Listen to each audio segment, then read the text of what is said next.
Mindset discipline. 9 powerful ways to cultivate extreme self-discipline. Introduction. The line you refuse to cross. There's a line in your mind. You see it every day. You know exactly where it is.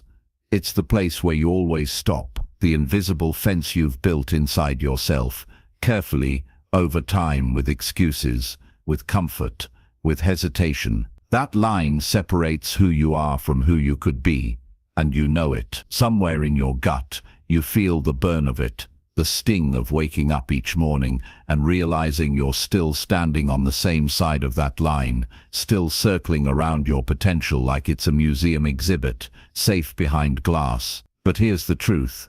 Discipline is the sledgehammer that breaks the glass. Not motivation, not inspiration, not some feel-good meme you saw on social media. Discipline. Cold, hard, consistent, ruthless when necessary, compassionate when needed, but always there, rain or shine, happy or sad, ready or not. Discipline doesn't ask how you feel. It just gets to work. People ask, how do I stay consistent? How do I get focused? How do I build habits? The better question is, are you willing to make a decision and not negotiate with it every morning? That's what this audiobook is about. Not theory, not fluff, not pseudo-scientific hacks or morning routines designed to give you a dopamine hit. This is about creating internal order, the kind that doesn't fold when life punches you in the teeth. This is about building a spine of steel beneath your daily choices. This is about mental warcraft. You don't need motivation. You need standards. You don't need to feel ready. You need to be real with yourself. You don't need another plan. You need execution, repetition, discipline. You're here because you know it's time. Time to stop lying to yourself. Time to cross the damn line. Because on the other side is the version of you that never needed permission. The version that wakes up and acts. No matter the weather, the mood, the outside noise. That version of you isn't fearless. They've just stopped worshipping fear. If you want change, get ready to pay in sweat. If you want clarity, stop entertaining chaos. If you want discipline, understand this. It is not built in comfort. It is forged in resistance. This audiobook isn't going to hold your hand. It's going to hand you the mirror. You're going to meet the part of yourself that's been hiding, waiting for you to get serious. And when you do, that's when everything changes. Because once you've crossed that line, you don't go back. This is the beginning of war, not against the world, but against the lesser version of yourself. The version that procrastinates, makes excuses, blames the circumstances. The version that chooses ease. No more. It's time to become dangerous in your discipline, ruthless in your standards, relentless in your pursuit, and clear, crystal clear, about who you are and where you're going. No apologies, no justifications, just action. Let's begin.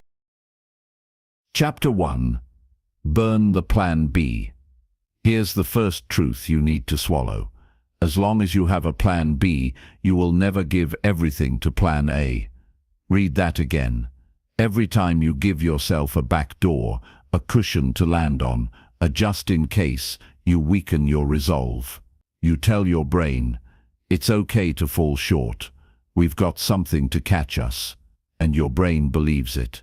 It listens. It softens. But discipline thrives in commitment. It sharpens when you close all doors but one.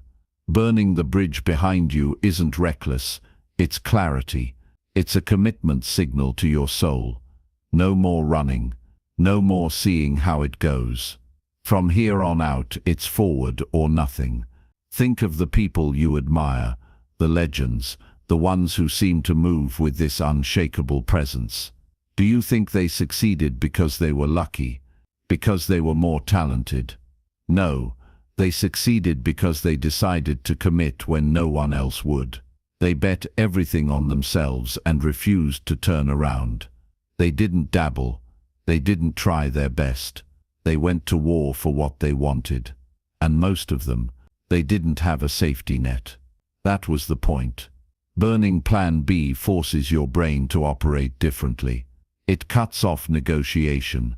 It silences the voice that says, well, maybe we don't have to push today. Maybe we can chill out. Maybe we can take the easy path. You know that voice. You've obeyed it more times than you can count. It has stolen months, years, dreams, and the worst part, it disguises itself as reason. It wears the costume of balance. It whispers lies wrapped in self-care slogans. But behind it all is one cold fact. It wants you small, and your discipline is the only weapon that can shut it up. This isn't about hustle porn or burning out or working 18 hours a day until your body breaks. That's not discipline. That's desperation dressed in insecurity. Real discipline is different. It's precise. It's surgical. It's efficient. It's the voice in your head that says, we do what we said we would do, even when we don't feel like it. And that voice gets louder only when the noise of your excuses fades. So here's your first mission. Make a decision so strong, there's no going back. Delete the backup plan. Quit the emotional bargaining. Close the tab. Burn the list of contingencies. Make the leap and seal the doors behind you. Will it be uncomfortable? Of course. Will people call you reckless? Probably. But those people are operating from fear, and fear is contagious. So is courage. The world doesn't need another lukewarm maybe. It needs people on fire with purpose. People who have scorched the bridges behind them and are sprinting toward what they want like their life depends on it. Because in a way it does. You can't half love your potential. You either commit to it or you let it rot. Every day you hesitate, someone else is moving. Every minute you overthink, someone else is executing. Every hour you distract yourself, someone else is putting in the reps. Discipline doesn't wait for you to be ready. It demands you show up regardless. And when you do, consistently, silently, relentlessly, that's when you win. Not overnight, not with a miracle, but through the dull, sharp ache of repetition. Burn the plan B. You don't need it anymore. You've decided. And now we begin for real. Discipline doesn't arrive like a revelation.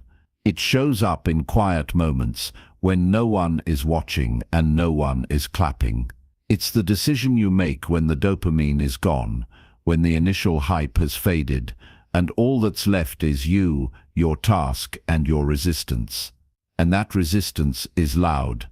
It's going to sound like logic. You've worked hard today. You deserve to relax. It's going to sound like self-compassion. Don't be so hard on yourself. It's going to sound like wisdom. Maybe now just isn't the right time. But you know better. You know the difference between wisdom and fear pretending to be smart. Every time you listen to that voice, that familiar whisper urging you to shrink, you feed the wrong wolf. You reinforce the version of you that taps out when things get real. The version that turns potential into wasted years. But the good news is this: discipline is a choice, not a trait. It's not reserved for the elite. It's not only for the naturally motivated. It's available to anyone who decides, I'm tired of watching my own life from the sidelines. That's what happens when you burn the plan B. You shift your identity. You stop playing not to lose and start playing to win. Not recklessly, but with everything you've got. See, plan B isn't just an alternate path. It's a leash. It tugs at you when the pressure rises. It gives you an easy out when your commitment gets tested. But when there's no other way but through, you evolve. You stop asking, what if this doesn't work? And you start asking, what needs to happen to make it work? You go from consumer to creator, from daydreamer to producer. from potential to power. And power doesn't come from fantasy. It comes from showing up over and over and over again, past the boredom, past the fatigue, past the noise in your head that tells you you're not cut out for it. Want to know what separates the disciplined from the dabblers? Standards. The disciplined don't need a mood. They don't need music. They don't need their coffee to be just right. They do it because they said they would. Period. That's the standard. Not perfect, just non-negotiable. And once you decide to live like that, really live like that, you start moving different. Your energy changes. People notice, they can feel the shift, and some won't like it, because you'll remind them of their excuses. But that's not your problem. Your job is not to fit in. Your job is to build something unshakable. So the next time resistance shows up, in the form of fatigue, distraction, procrastination, remind yourself, this is where most people stop. But you don't stop here. You go further. You go deeper. You put your head down and work, not because it's glamorous, but because it's yours. Your mission, your life, your standard. So do it when it's boring. Do it when you're tired. Do it when no one's clapping. Do it when your old self begs you to quit. Especially then, because that's the difference between people who almost change their lives and those who actually do. You've burned the plan B. Now build the discipline that makes it worth it. There comes a moment, not loud, not flashy, where something inside you just clicks. A quiet rebellion. You look around at the mess of half-started plans, abandoned habits, to-do lists you never touched. You hear the echo of promises you made to yourself, broken, again, and you feel it. That heavy, silent disgust. That's the moment. The exact second when people either retreat into denial or stand up and say, never again. That moment matters more than all the books you've read, the vision boards you've made, the coaching you've paid for, because it's real. It's raw. It doesn't come with fireworks. It comes with a line in the sand. You either step over it or stay who you are. Most people won't cross it. They'll flirt with greatness, date ambition, but never marry it. Why? Because committing means killing off every excuse. And excuses are warm. They're comforting. They give you a scapegoat when the results don't come. But you're here because you're done with excuses. You're not here to feel better. You're here to become better. There's a cost to transformation. Discipline is the currency. It's not sexy. It's not always inspiring. Sometimes it feels like a grind, because it is. But inside that grind is freedom. Real freedom. The kind that's earned, not gifted. Here's what nobody tells you. Freedom isn't the absence of discipline. It's the result of it. You want more time. Be disciplined with your hours. You want more peace. Be disciplined with your mind. You want more money. Be disciplined with your work. You want respect. Be disciplined with your word. You don't get to have power without responsibility. You don't get to lead if you can't follow through. And you damn sure don't get to chase a dream while living like it's optional. If you're serious about growth, about real, permanent, undeniable transformation, then you've got to be willing to hold yourself to a standard that makes the old you uncomfortable. The old you, they loved shortcuts. They loved plan Bs and back doors. They lived for weekends and slept through purpose. That version of you is going to fight for its life as you rise. Expect that. It's part of the process. The part where the voice in your head starts negotiating. Let's skip today. Let's go easy. Let's start again Monday. That's the death rattle of your old self. Don't listen. Respond with action. Always action. Every ignored urge to quit is a signal to your subconscious. We are not that person anymore. Every finished task, no matter how small, is a brick in your new identity. Every day you show up when it would have been easier not to, you earn compound interest on your future. You may not see the payoff today, but that doesn't mean it isn't working. Discipline works in silence. Growth happens behind closed doors, and results show up long after the effort was made. But when they come, they hit different, because you'll know you earned them. So no more back doors, no more mental bargaining. You've burned Plan B. There's no second option, no detour. You're building yourself in the fire now, and fire either forges steel, or it reveals what was never strong to begin with. You decide which it'll be. Let's get brutally honest. If you're still keeping a Plan B, you don't believe in your Plan A. And if you don't believe in it, why should anyone else? People can feel the difference between someone who's trying and someone who's committed. There's a frequency to conviction. It's in your posture, your tone, your consistency. The world may not say it out loud, but it's always watching, always testing. Do you really mean it, or are you bluffing? Discipline is how you answer, not with words, with presence, with weight, with an unspoken message that says, this isn't optional, this is who I am. You don't have to scream about it. You don't have to prove it. You just become it. And when you do, the world adjusts. Doors open. People show up. Opportunities multiply, not because of magic, but because people, deep down, trust consistency. They lean toward clarity. They're drawn to the calm power of someone who has decided. That's what burning Plan B gives you, an identity anchored in certainty. The truth is, most people live in mental purgatory, half in, half out. They start projects, then pivot the second things get uncomfortable. They commit to goals, then renegotiate the second resistance shows up. They speak in vague maybes. I'm thinking about it. I might try that. Their language gives them away. But you're not most people. You didn't come this far to flirt with potential. You're here to lock in, to build something that lasts, not just a temporary fix, but a permanent shift. That shift begins the second you stop entertaining the escape route. Burning Plan B isn't reckless. It's strategic. It forces your brain to consolidate energy, to focus, to adapt.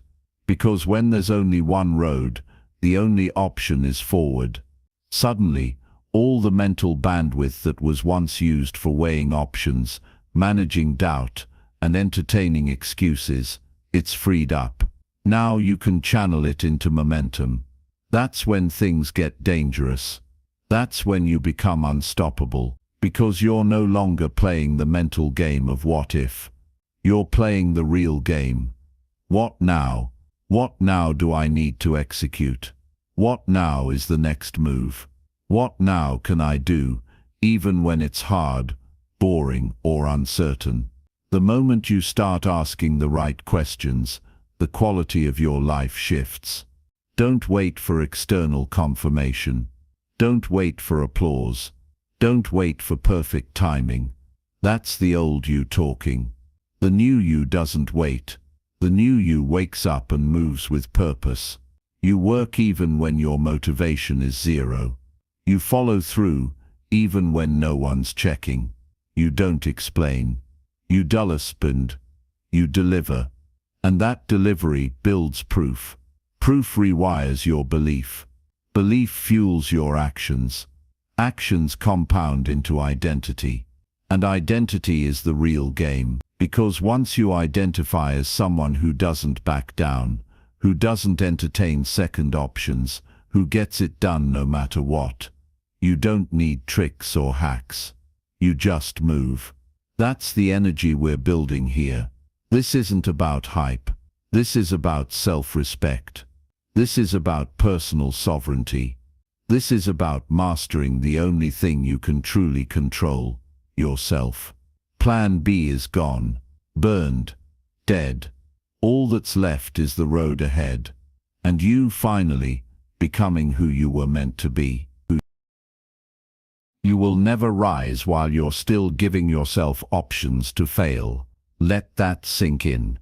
That part of you, the one that creates clever backup plans, builds soft landings, and always leaves a crack in the door, just in case, that part is not your ally. It's your leash. It's dressed up like wisdom, but it's fear wearing a mask. Fear of responsibility. Fear of failure. Fear of truly becoming the version of yourself that doesn't hide anymore. Because here's the thing, when there's no plan B, there's no one left to blame. You can't point to circumstances. You can't lean on fallback excuses. You can't pretend the stakes weren't real. It's you. It's always been you. That's where true power lives. In the harsh clarity of self-responsibility. In the unshakable center that forms when you stop asking the world to give you direction and start issuing your own. Most people avoid this truth their entire lives. They bury themselves in distractions. They chase the next shiny strategy, the next guru, the next trend. Anything to avoid facing the raw fact that the only thing standing between where they are and where they want to be is their discipline. And discipline starts with elimination. Eliminating distraction. Eliminating negotiation. Eliminating plan B. That's the foundation. It's not the sexy part, but it's the real part. Because once you eliminate escape, something strange happens. You begin to hear your real voice, the one buried under the noise. It doesn't yell. It doesn't panic. It speaks with calm urgency. This is the way. Don't stop. That voice has been waiting for you. Waiting for you to get serious. Waiting for you to stop flirting with potential and start fighting for your evolution. Now it's your move. No more maybe someday. No more vague intentions. No more half-hearted commitments. From here on out, everything changes. You show up for your life like it's your only shot, because it is. You train your mind to respect the commitments you make to yourself. You kill the version of you that keeps settling. You bury the plan B mentality once and for all, and in its place, a machine, a force, a presence so dialed in that nothing external can sway it. You will become a person people look at and say, how do they do it? How do they keep showing up like that? And you'll smile. Not because it's easy, but because you know the secret. You burned the bridge. You made the decision. You closed the door. You committed like your life depended on it. And now you're free. Not free from struggle. Not free from hard days. But free from the noise. Free from the weakness. Free from the inner war that comes with indecision. This is what discipline looks like. No plan B. No turning back.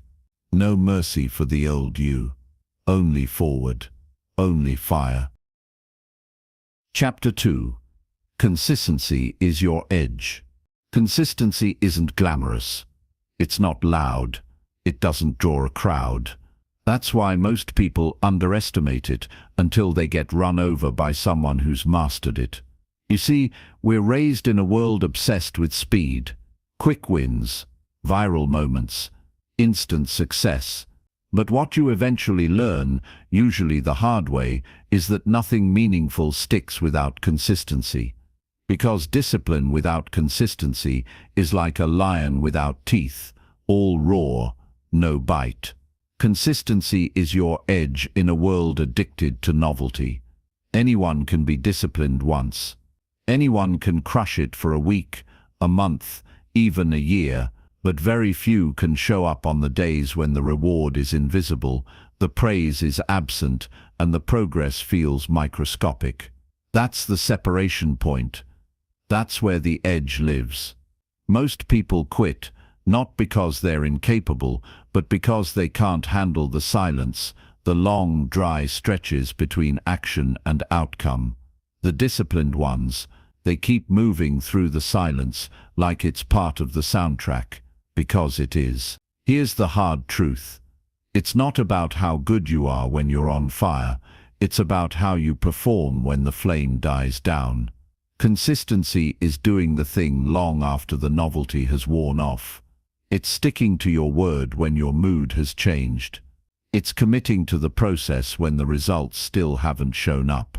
It's not sexy, but it's the soil where everything grows. If discipline is the seed, consistency is the water. You don't need to reinvent yourself every Monday. You don't need to wait for inspiration to strike. You don't need to keep chasing the next shiny strategy.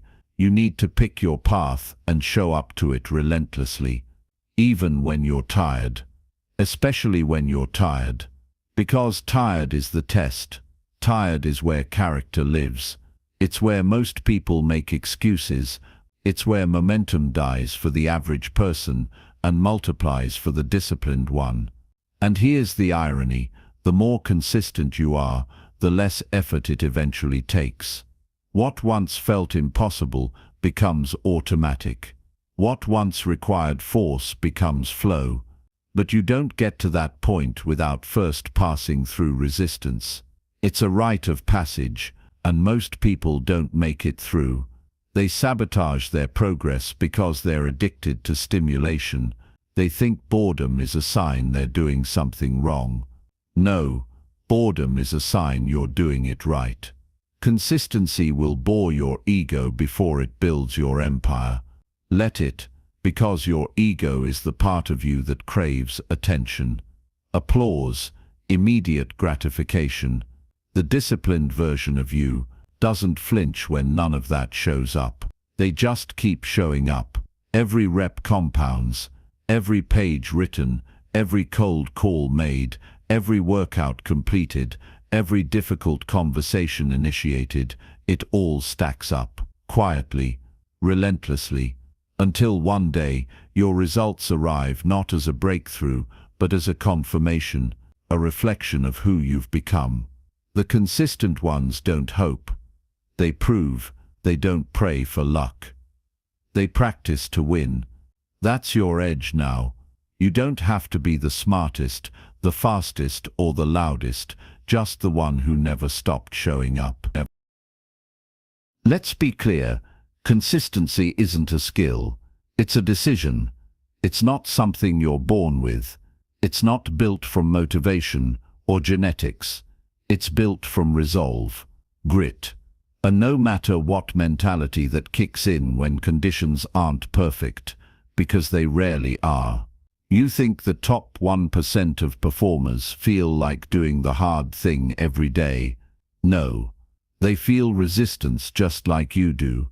The only difference is, they don't negotiate with it. They don't ask how they feel. They don't hold meetings with their emotions. They get up, they lock in, and they execute. Not because they're robots, but because they've trained their mind to obey their goals, not their moods. That's the inner shift you need to make. The world won't reward your intentions. It will only respond to your follow-through. You might have big dreams, incredible plans, even raw talent, but if you can't string together consistent execution over time, all of that stays potential, nothing more. Because here's the truth, nobody sees your almosts. Nobody claps for the work you planned to do. Nobody rewards the promises you made, but didn't keep. The world responds to what you deliver, and delivery is the child of consistency. You want more impact, more income, more respect. Show up, daily. Not with fanfare, not with drama, just results. But don't misunderstand this. Consistency doesn't mean monotony. It means you've chosen a path, and now you're committed to evolving through it. It means you understand the difference between quitting and adjusting. Consistency isn't about doing the same thing forever. It's about staying true to the mission while being flexible with the method. You'll pivot, you'll refine, you'll learn, but you won't disappear. You won't vanish when the emotions fade. You won't shrink back into comfort. Because every time you break a promise to yourself, you confirm a lie that your word doesn't mean much. And that's the most dangerous belief you can carry. But the inverse is powerful. Every small promise kept, every alarm you honor, every task you finish, every distraction you override, strengthens your identity. Until one day you wake up, and you don't just want to be consistent, you are consistent. It's who you've become. And that version of you, they're lethal. Because while the world keeps betting on hype, they've quietly built themselves into a machine. Their name carries weight, their actions echo, their progress compounds. That can be you, but you have to stop treating consistency like a feeling and start treating it like a standard. From now on, it's not if you show up. It's how you adapt when you do. It's how you stay locked in when the motivation's gone, the results are slow, and the resistance is loud. The amateurs need hype to move. The disciplined move regardless. Be the disciplined. You've been lied to. You were taught that discipline is about control, that consistency is just about following a checklist, that it's mechanical, robotic, lacking soul. But here's the truth nobody tells you: consistency is the highest form of self-respect. You show up for the things you value. You show up for the people you care about. You don't bail on your best friend, right? Then why is it so easy to bail on yourself? Every time you flake on your own plan, every time you say tomorrow when you meant today, you chip away at the trust between who you are and who you want to be. But every time you show up, you heal that fracture. You stop being two people, the one who dreams and the one who delays, and you become one unified force, the person who follows through. And once you do that enough, a shift happens. Your identity catches up to your ambition. No more faking it. No more trying to feel confident. You become confident, not because someone told you you were good, but because you proved it to yourself over and over. This is what consistency gives you that motivation never can: evidence.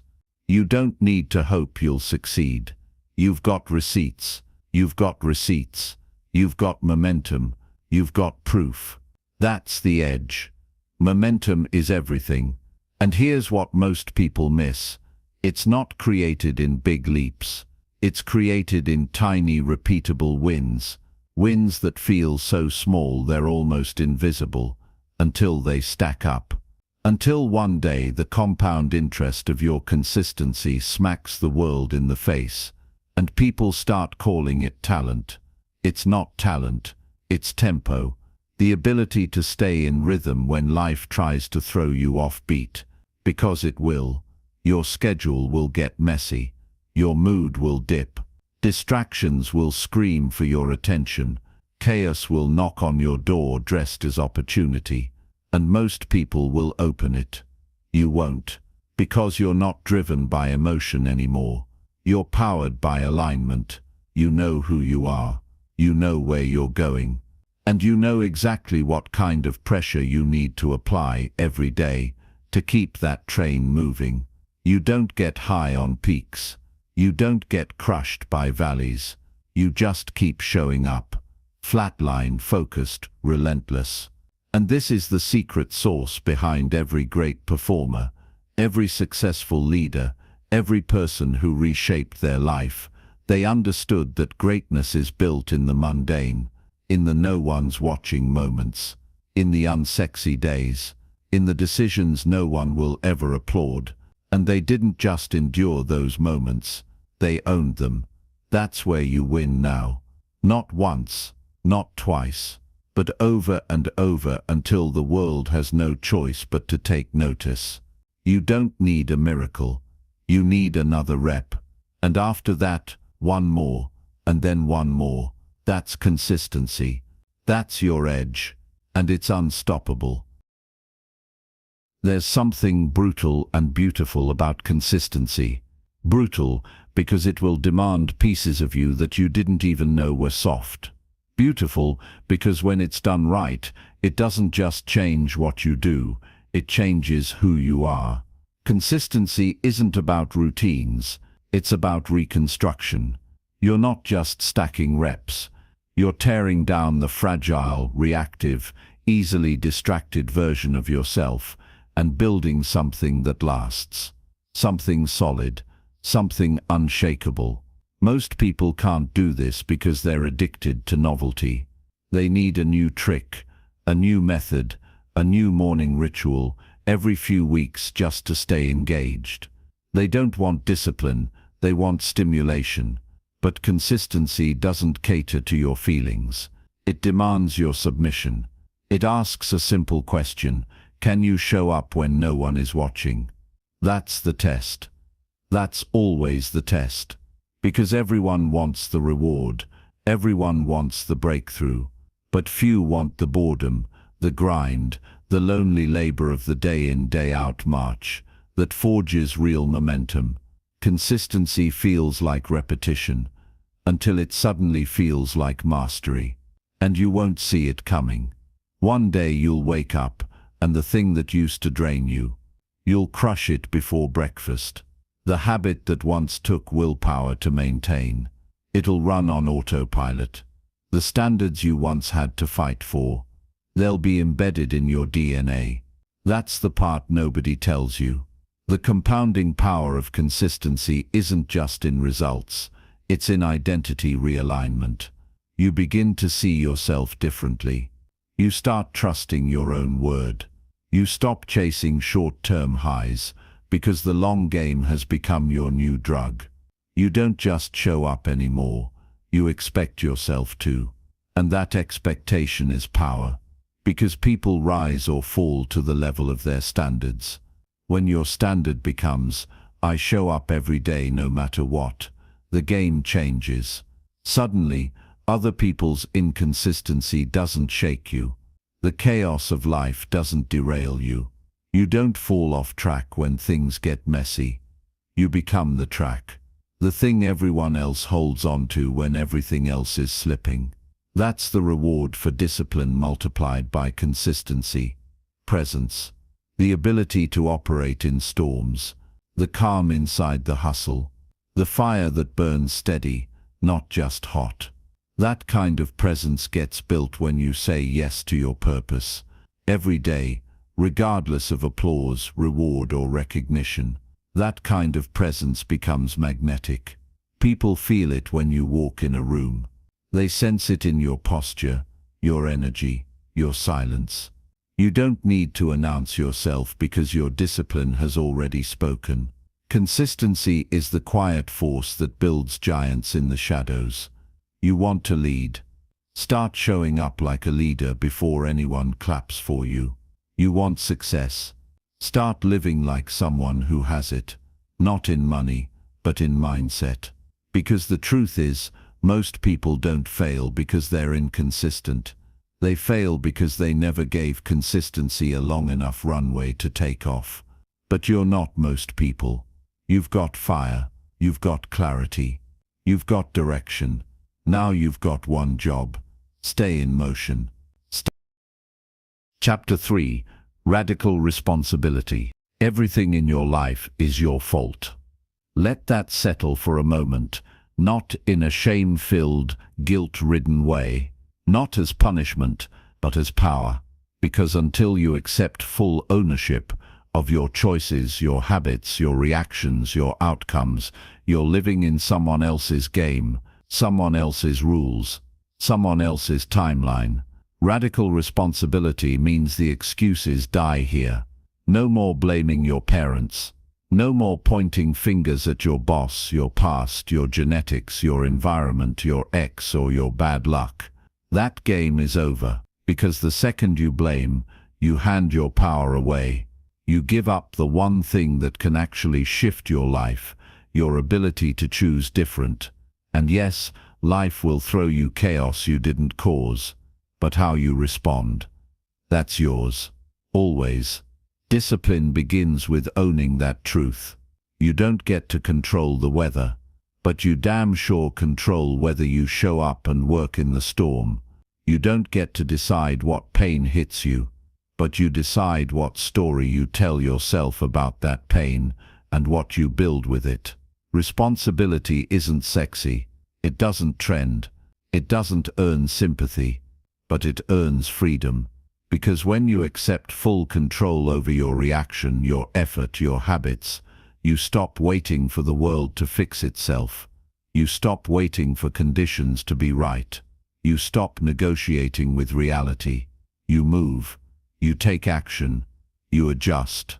You take the hit, learn, and keep pushing. Not because you enjoy the struggle, but because you're done living like life happens to you. You happen to life now. Radical responsibility isn't about perfection. It's about ownership. You own your wins. You own your losses. You own the mess. You own the greatness. That kind of self-accountability is rare. And when you live it, you become untouchable. Because you're not held hostage by circumstances. You're not defined by your past. You're not swayed by opinion. You're rooted in the one thing that can never be taken from you, your choice. And here's where the magic begins. When you start owning everything, your results, your patterns, your triggers, your reactions, something shifts inside you.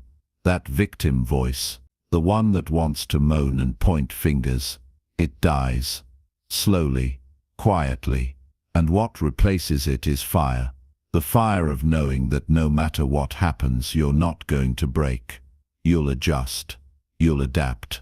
You'll outwork, outlast, and outdiscipline your past version, because your progress doesn't depend on external peace. It depends on internal power. That power starts with 3 words. It's on me. Here's what radical responsibility looks like in the wild.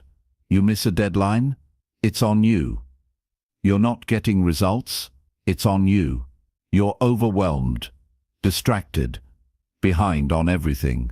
Still on you. Not the algorithm, not your upbringing, not the energy of the day. It's on you. And no, that's not cruelty. That's clarity. Because once you own it, you can fix it. Until then, you're powerless. Most people spend years dancing around that truth. They build entire identities around avoiding responsibility.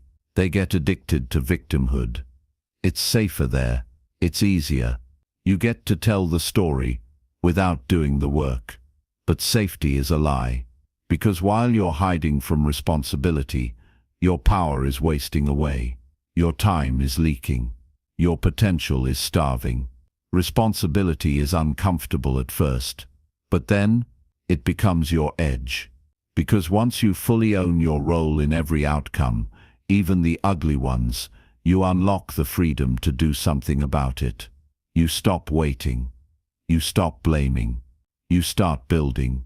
Every delay, you created it. Every bad decision, you made it.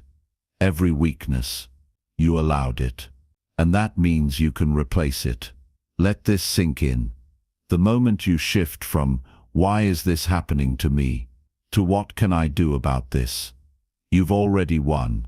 Because now you're the mover. You're the creator.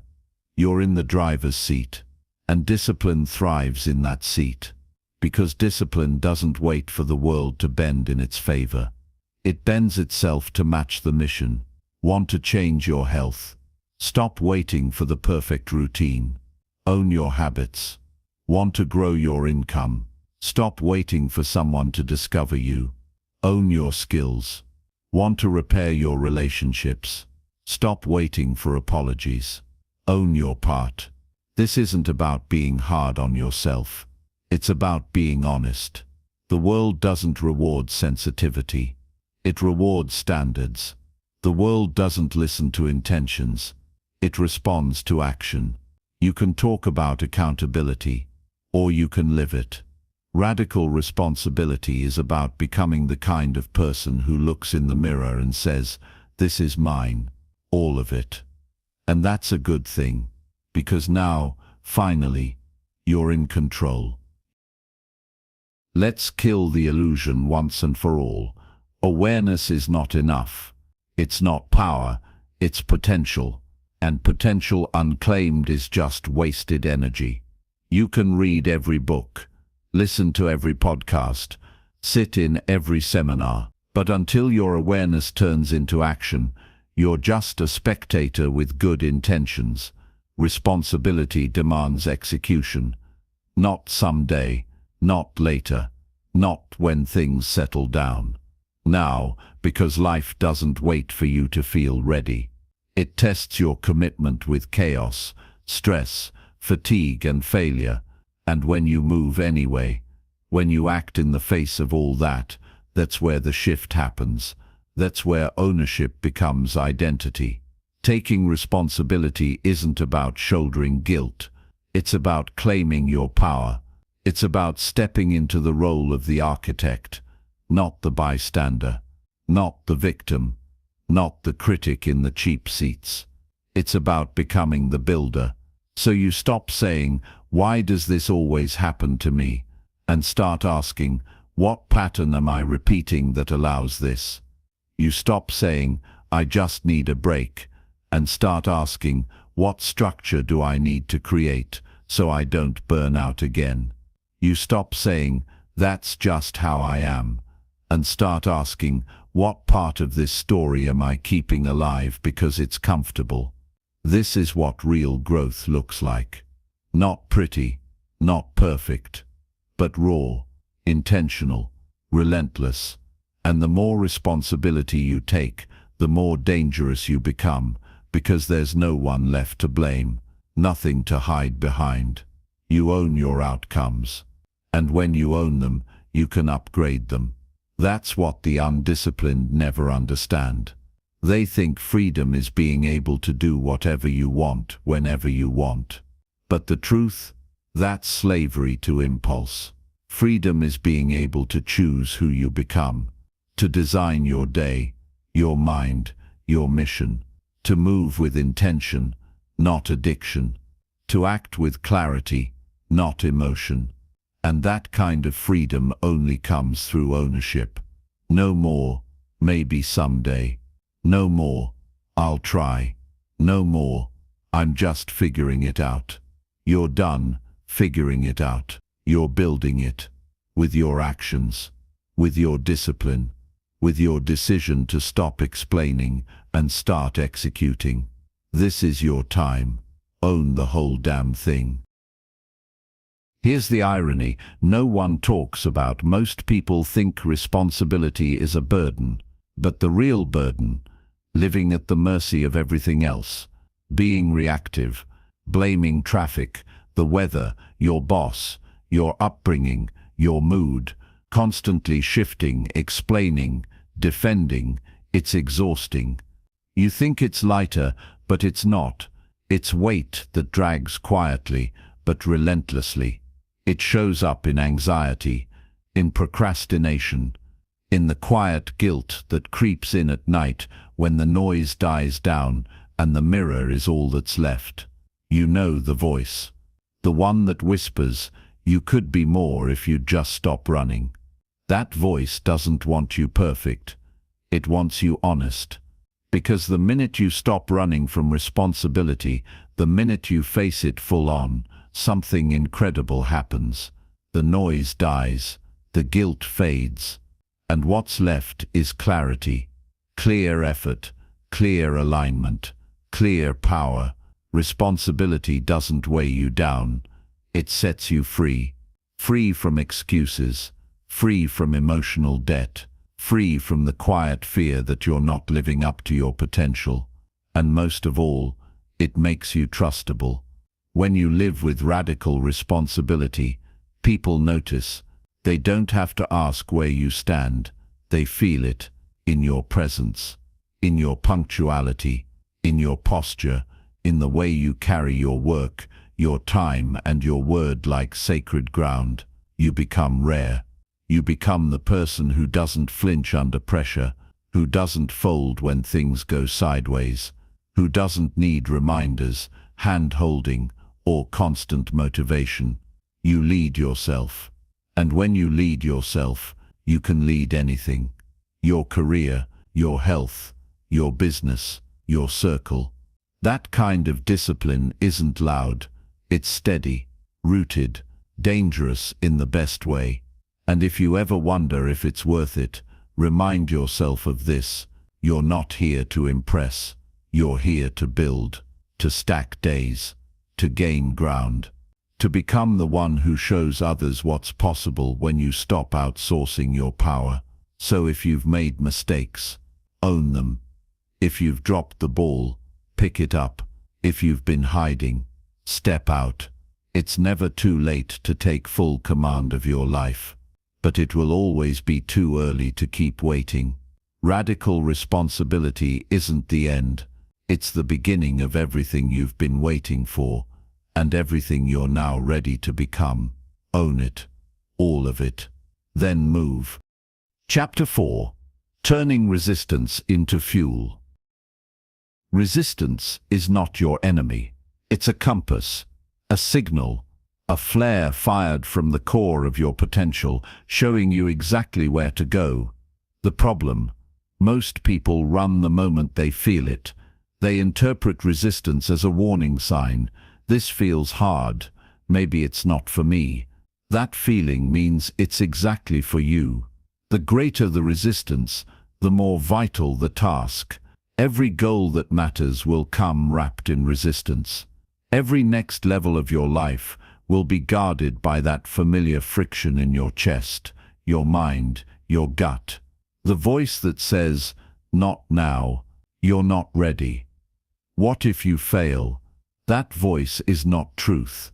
It's the echo of your past conditioning, screaming at you to stay small, because small feels safe.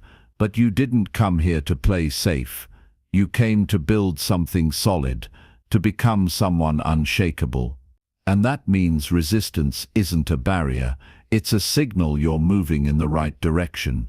Stephen Pressfield called it the enemy of creativity. But here's the twist. It's also the birthplace of transformation. You don't build discipline in the absence of resistance. You build it in the confrontation.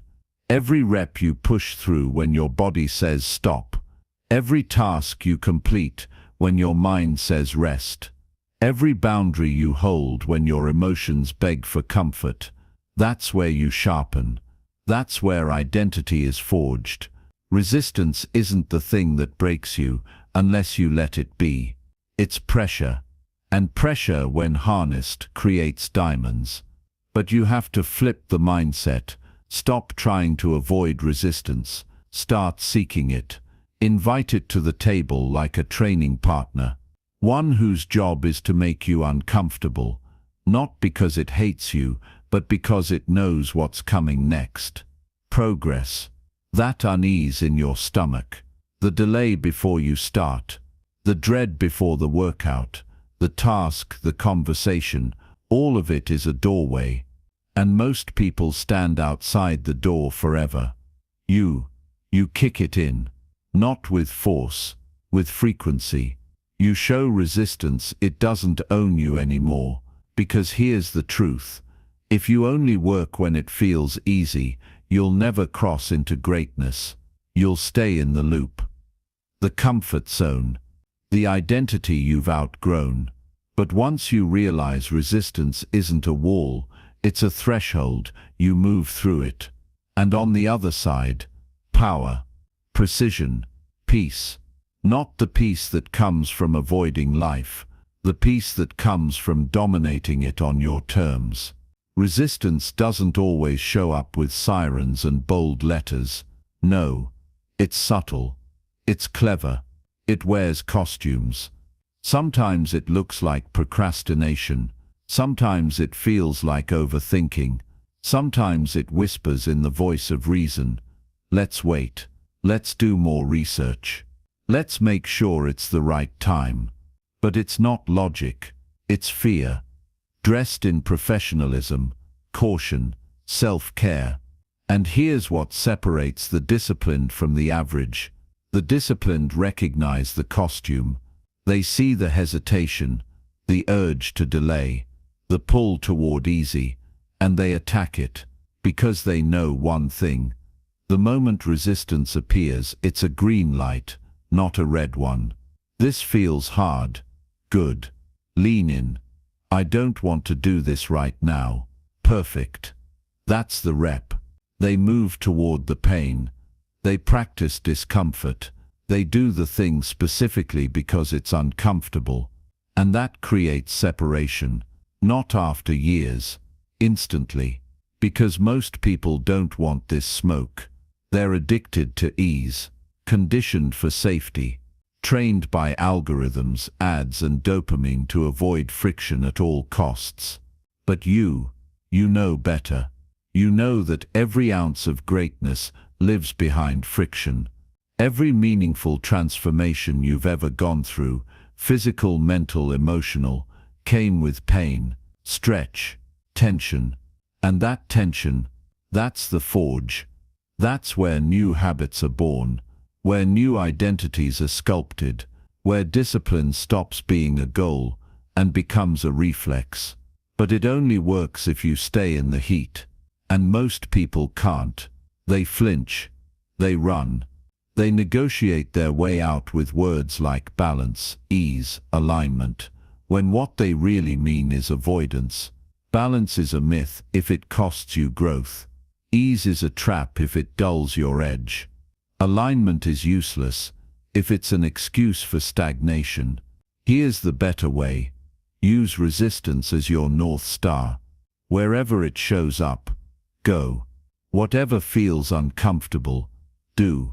Whatever scares you, within reason, with clarity, lean toward it. Because the goal isn't to avoid resistance, it's to become stronger than it. You don't conquer resistance once. You make it part of the plan. Every day you override it. You make a statement, you don't run me, I run you. And over time, resistance becomes respect. It bows. It weakens. Not because it disappeared, but because you got stronger. You rewired the system, and now you're dangerous. The disciplined don't fight resistance. They frame it. They stop asking, why is this so hard? And start asking, what is this trying to sharpen in me? That question flips everything. Suddenly resistance isn't a block. It's a doorway, not a threat, but a training ground. You want stronger focus. Resistance is going to show up in the form of distractions. You want to be more resilient. Resistance will disguise itself as failure. You want clarity. Get ready for confusion to knock first. That's the price of entry. But the moment you stop resenting the price, you start collecting dividends, because resistance is always the front gate of something valuable. The problem is, most people stop at the gate and try to go around. They try to manifest results without tension. They try to shortcut the climb. They want the identity without earning it through consistent confrontation. But you don't become disciplined by avoiding battles. You become disciplined by walking directly into them, clear-headed, unshaken. You take the resistance personally, not as an insult, but as a call to refine. Because resistance always has a lesson. It always holds a mirror. It shows you where you're soft, where you're still choosing comfort over calling, where you're still trying to bargain with your lower self. And when you face that mirror daily, the flinch fades. At first it'll sting. You'll see where you hesitate, where you lie to yourself, where you still drift. But after enough reps, enough days of choosing to move, when every part of you screams for stillness, you stop asking for the resistance to leave. You start thanking it for showing up, because now you see it for what it is. Feedback. a signal that you're playing at the edge, where growth happens, where mediocrity dies. And you're not here for average. You're not here to get by. You're not here to work just hard enough to stay afloat. You're here to build dominance, to become unshakable, and to do that you need the resistance. Like a sword needs fire, like a sculptor needs stone. So stop waiting for resistance to disappear. Use it. Sharpen with it. Meet it daily, with discipline in your chest and zero apology in your tone, because every time you do, you multiply your edge. You widen the gap between you and everyone else, still trying to skip the hard parts. And that gap, that's where the real ones rise. Here's what they won't tell you. The highest performers in the world don't just deal with resistance. They schedule it. They engineer it into their process. Not because they enjoy pain, but because they understand its role. They're not chasing ease. They're chasing elevation. And elevation doesn't come from working around the hard stuff. It comes from walking straight into it with a game plan. That's what separates the top 1%. They don't wait to feel like doing the work. They make resistance routine. Morning workouts they don't skip. Deep work blocks where distractions die. Hard conversations they lean into, not avoid. They train themselves to see resistance as a checkpoint. If I feel it, that's my cue. It means I'm getting close to something real. They don't ask for less pressure. They build systems that turn pressure into precision. And you can do the same. Start small. Track what triggers resistance in your day. Is it when you wake up? Is it when you sit down to work? Is it that one task you always delay? Perfect. That's your training zone. Don't avoid it. Don't numb it. Don't outsource it. Build around it. Make the friction part of your framework. You're tired in the morning. Create a wake-up protocol so strong that your feelings don't matter. You always skip deep work after lunch. Block the time. Lock the door. Turn off the noise. You avoid one critical task every day. Do it first. Make it rule number 1. This is how pros operate. They don't eliminate resistance. They neutralize its power. How? With systems. Because discipline alone will fail if it's always fueled by willpower. But discipline paired with structure, that's lethal. Structure gives resistance nowhere to hide. And when resistance shows up, and it will, you're already locked in. You've already decided. The decision has already been made. That's where peace lives. Not in the absence of struggle, but in the predictability of response. You know how you'll act when resistance knocks, because you've trained for it. You've systemized your values. You've put accountability in place. You've built rituals that operate even when your energy is gone. So instead of spending your day negotiating with the grind, you just move. Not because you feel like it, because that's what you do. That's the edge. That's the shift. And that's the discipline most people never reach. Because they're still hoping resistance will vanish. It won't. But you don't need it to. You've already turned it into fuel. By now you understand. Resistance isn't your enemy. It's your proving ground. It's not the force holding you back. It's the force offering you the chance to rise. And once you shift that belief, you stop being surprised when resistance shows up. You start expecting it, preparing for it, using it. Because here's the truth. You don't grow in ease. You grow in effort. And resistance is where that effort lives. It's the moment the weights get heavy. The silence before the hard decision. The hesitation before the honest conversation. The discomfort before the first rep. Most people back down right there. You won't, because you're building a mind that treats resistance like a checkpoint. A sign you're on the right path, not the wrong one. And what happens when you start chasing resistance instead of avoiding it? You unlock momentum. You don't get momentum by thinking. You don't get it by planning. You get it by moving through resistance, again and again, until it breaks before you do.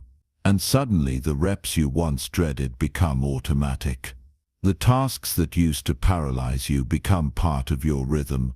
The habits that felt impossible become non-negotiable. That's transformation, not dramatic, not loud, just consistent mastery of resistance, one day at a time. Now look at where resistance still owns you. What task do you avoid? What conversation do you keep dodging? What truth are you still afraid to face? That's the spot. That's your growth edge.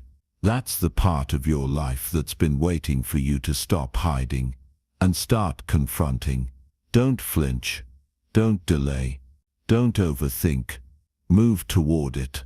Because every time you do, your identity shifts from someone who hesitates to someone who executes.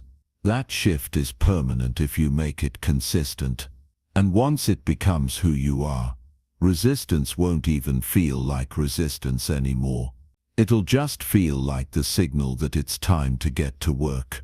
And when the world sees that, when they see you move calmly through chaos, push forward through friction, act while they're still analyzing, they'll call you focused, they'll call you disciplined, they'll call you different, and they'll be right, because you turned resistance into fuel, and now, you're unstoppable, you're unstoppable, you're unstoppable.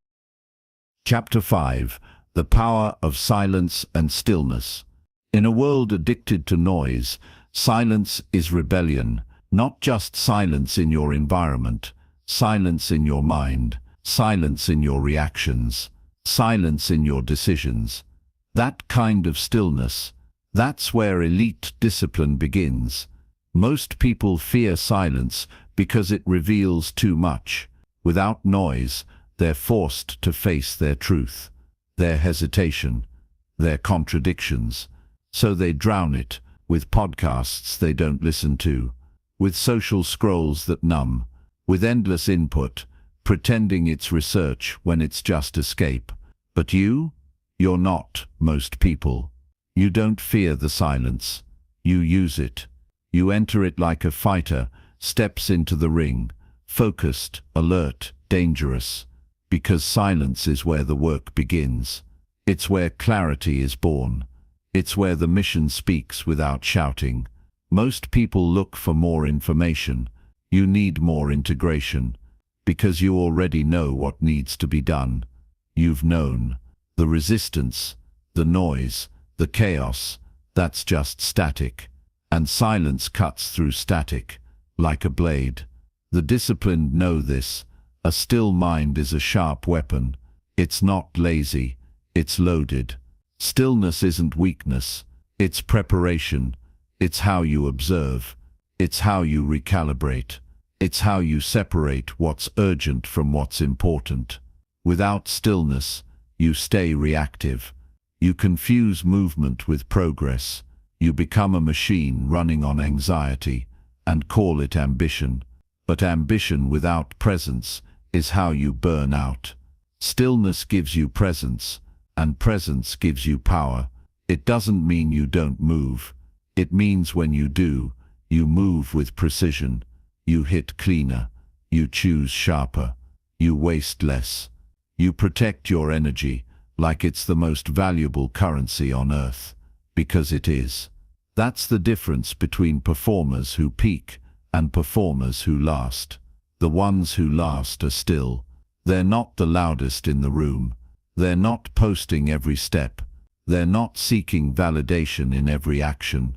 They're locked in, quiet, focused, deadly, and when they speak, it cuts.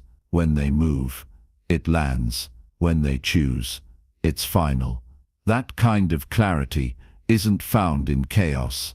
It's found in the space between distractions, the silence most people are too afraid to enter. But you're stepping in. This is where your next level begins, not in noise but in the still, silent space where only truth remains. Silence is where the clutter dies, mental clutter, emotional noise, the endless static of what if, what now, what will they think. It all fades when you train yourself to sit with stillness and listen, not to the world, to yourself. The disciplined don't run from silence, they return to it, daily, ruthlessly, intentionally, because that silence, it's not empty, it's full of information, instinct, truth, and it's where you start telling the truth you've been avoiding. The truth about what you're tolerating, the truth about where you're lying to yourself, the truth about the gap between who you are and who you keep pretending to be. It's in the silence that your excuses lose their power. Why? Because they echo too loud without the distractions to drown them out. You'll hear the procrastination dressed up as perfectionism. You'll hear the hesitation masquerading as strategy. You'll hear the comfort trying to convince you it's clarity. And that's when you choose, ignore it or confront it. Confront it, and you change. Ignore it, and you stay looped in chaos. Stillness is a confrontation. It's not peace unless you've earned it. Until then, it's war with your own noise. But the more you practice it, the sharper you become. Your focus deepens, your attention span strengthens, your tolerance for nonsense shrinks. You stop chasing everything, you start choosing one thing. That's the root of self-discipline, selection, not doing more, doing less, better, not acting faster, acting smarter, not being everywhere, being fully where you are. Silence teaches you that, and in a world that profits from your distraction, choosing silence is an act of rebellion. It says, I don't need to consume, I need to create. It says, I don't need more noise, I need more nerve. It says, I don't follow chaos, I lead myself. Stillness is how you separate from the herd, because while everyone else is chasing the next shiny input, you're building output, work that matters, choices that stick. A life designed by discipline, not dictated by noise. It starts with one decision: mute the world, hear yourself, move deliberately. Stillness is the secret weapon of the disciplined mind, not because it's passive, but because it's precise. In a reactive world, the ability to pause, even for 3 seconds, before responding, is a superpower. Most people jump. You'll wait. Most people flinch. You'll aim. Stillness doesn't slow you down. It positions you to strike with intent. You don't need to rush when you're certain. You don't need to shout when your presence is loud enough. You don't need to prove anything when your actions echo louder than your words ever could. This is the paradox most don't understand. The more still you are, internally, the more unstoppable you become externally. Because in stillness, you see clearly. The distractions don't hook you. The triggers don't move you. The chaos doesn't own you. You become unshakable, but it has to be trained. Stillness doesn't show up because you read about it. It shows up when you choose it, over and over, in moments where reaction would be easier. It's when someone disrespects you, and instead of biting back, you breathe. It's when fear creeps in, and instead of spiraling, you anchor. It's when urgency bangs on your door, and instead of rushing, you refocus. That's not weakness, that's leadership. Stillness is how you conserve energy, and conserving energy isn't about doing less, it's about wasting less. You stop chasing every notification, you stop responding to every opinion, you stop defending every move, because the still mind isn't insecure, it's aware, it's efficient, it's deadly in its silence. This is what most people miss. The people making the most noise often have the least to say. But the person who's locked in, calm, grounded, they're not looking for applause, they're aiming. And when they move with undeniable clarity. That's the energy you're building. Not frantic, not erratic, just full control. The kind of discipline that doesn't need to be explained. It's felt in how you carry yourself, in what you allow, in what you no longer tolerate. Because stillness sharpens your standards, and once your standards sharpen, everything else follows. The best decisions you'll ever make won't come from pressure, they'll come from stillness. From the pause between impulse and response. From the space you create before you act. Most people never give themselves that space. They act from reaction, not reflection. They say yes to what drains them. They chase what doesn't serve them. They commit to what they didn't even choose. They just got swept up in the momentum of noise. But not you. You've seen what happens when you move too fast with no clarity. You've paid the price for mistaking activity for alignment. Now you know better. Stillness is your filter. It's how you cut through the noise, separate real goals from ego goals, and design a life built on purpose, not performance. Stillness teaches you how to say no, not just to people, to patterns, to pressure, to any energy that pulls you away from the person you're becoming. You start turning down opportunities that don't align. You stop responding to every demand. You learn that discipline is less about doing more and more about protecting what matters. Stillness builds that discipline. It sharpens your self-respect. Because it's in the quiet that you see what you've been tolerating. You recognize the unnecessary. You trim the excess. And what's left? Only what's real. Only what moves you forward. Only what feeds your mission. This is how you build an environment of excellence. Not by working harder, but by removing the waste. The noise, the obligations born from insecurity. Stillness clears the field, and once the field is clear, your moves become surgical. No more flailing, no more guessing, no more draining yourself trying to keep up with chaos you never asked for. You create silence, then you build from there. You use the quiet to set direction. Then you move like a sniper, not a storm. And here's what most don't realize. Stillness is where confidence is born. Because clarity breeds confidence. And clarity lives in silence. The most confident people in the room aren't the ones making the most noise.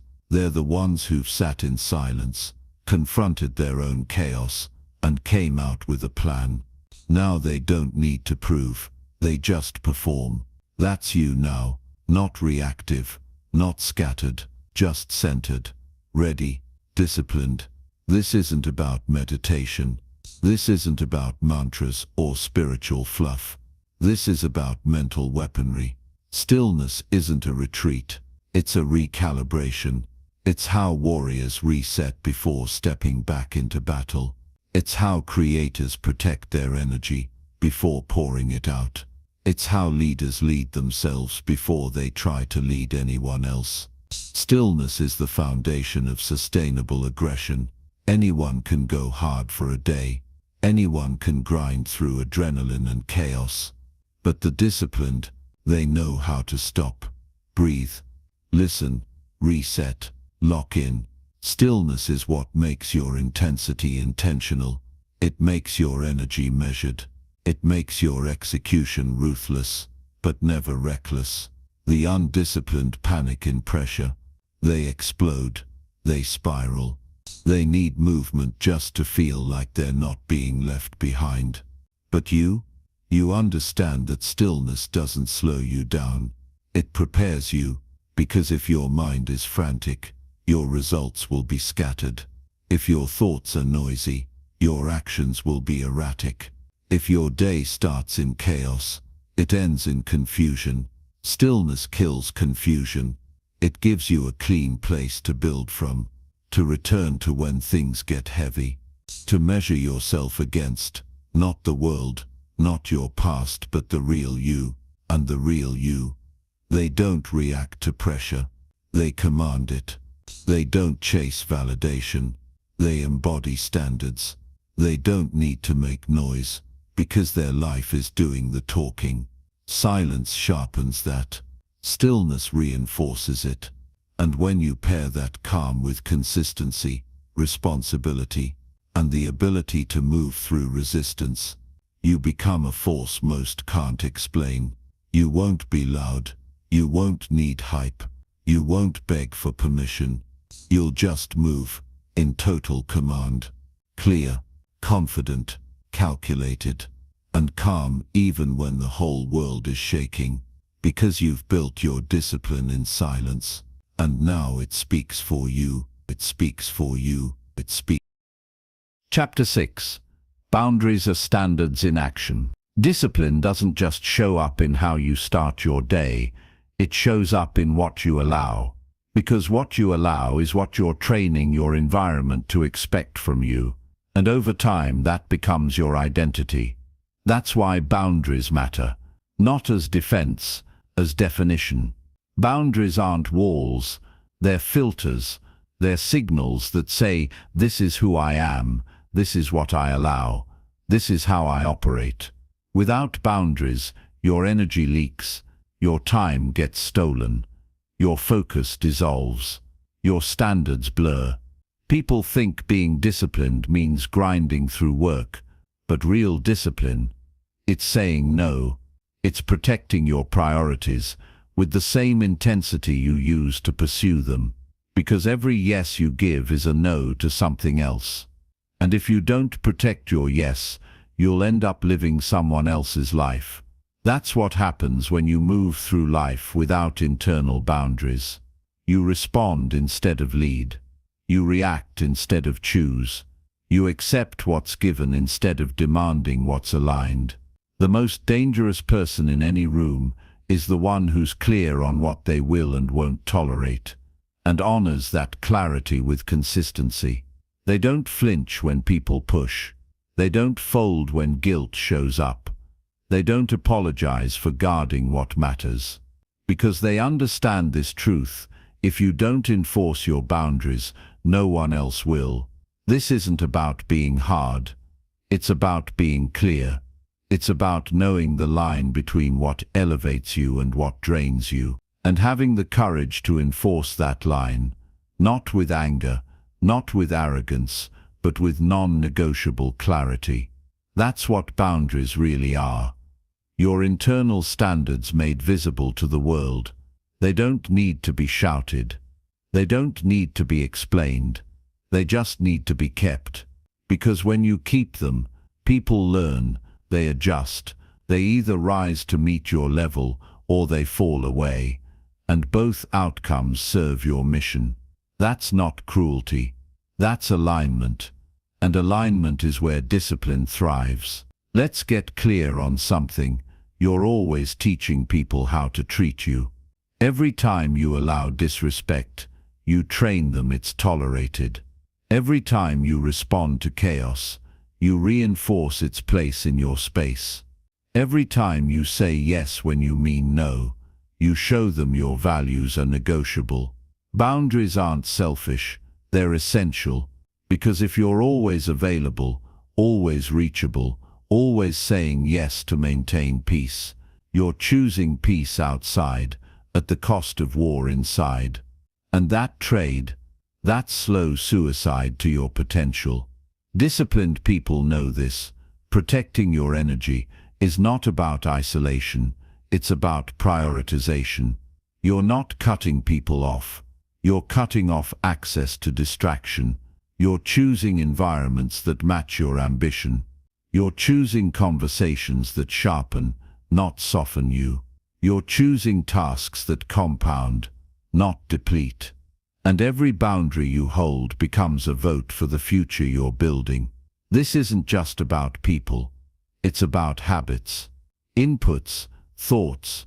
Every behavior you repeat is either enforcing your vision or eroding it. That's the real cost of weak boundaries. You drift, you scatter, you become a watered-down version of the clarity you once had. But with strong boundaries, your discipline becomes automatic. You don't have to waste energy deciding who to let in, what to work on, or what matters. It's already decided. Your life runs on standards, not emotions, not pressure, not guilt.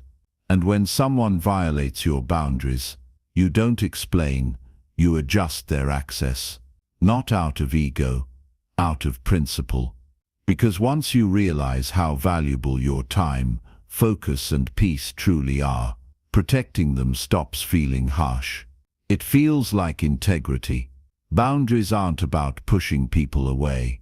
They're about holding space for what you've committed to. Your work, your health, your focus, your self-respect.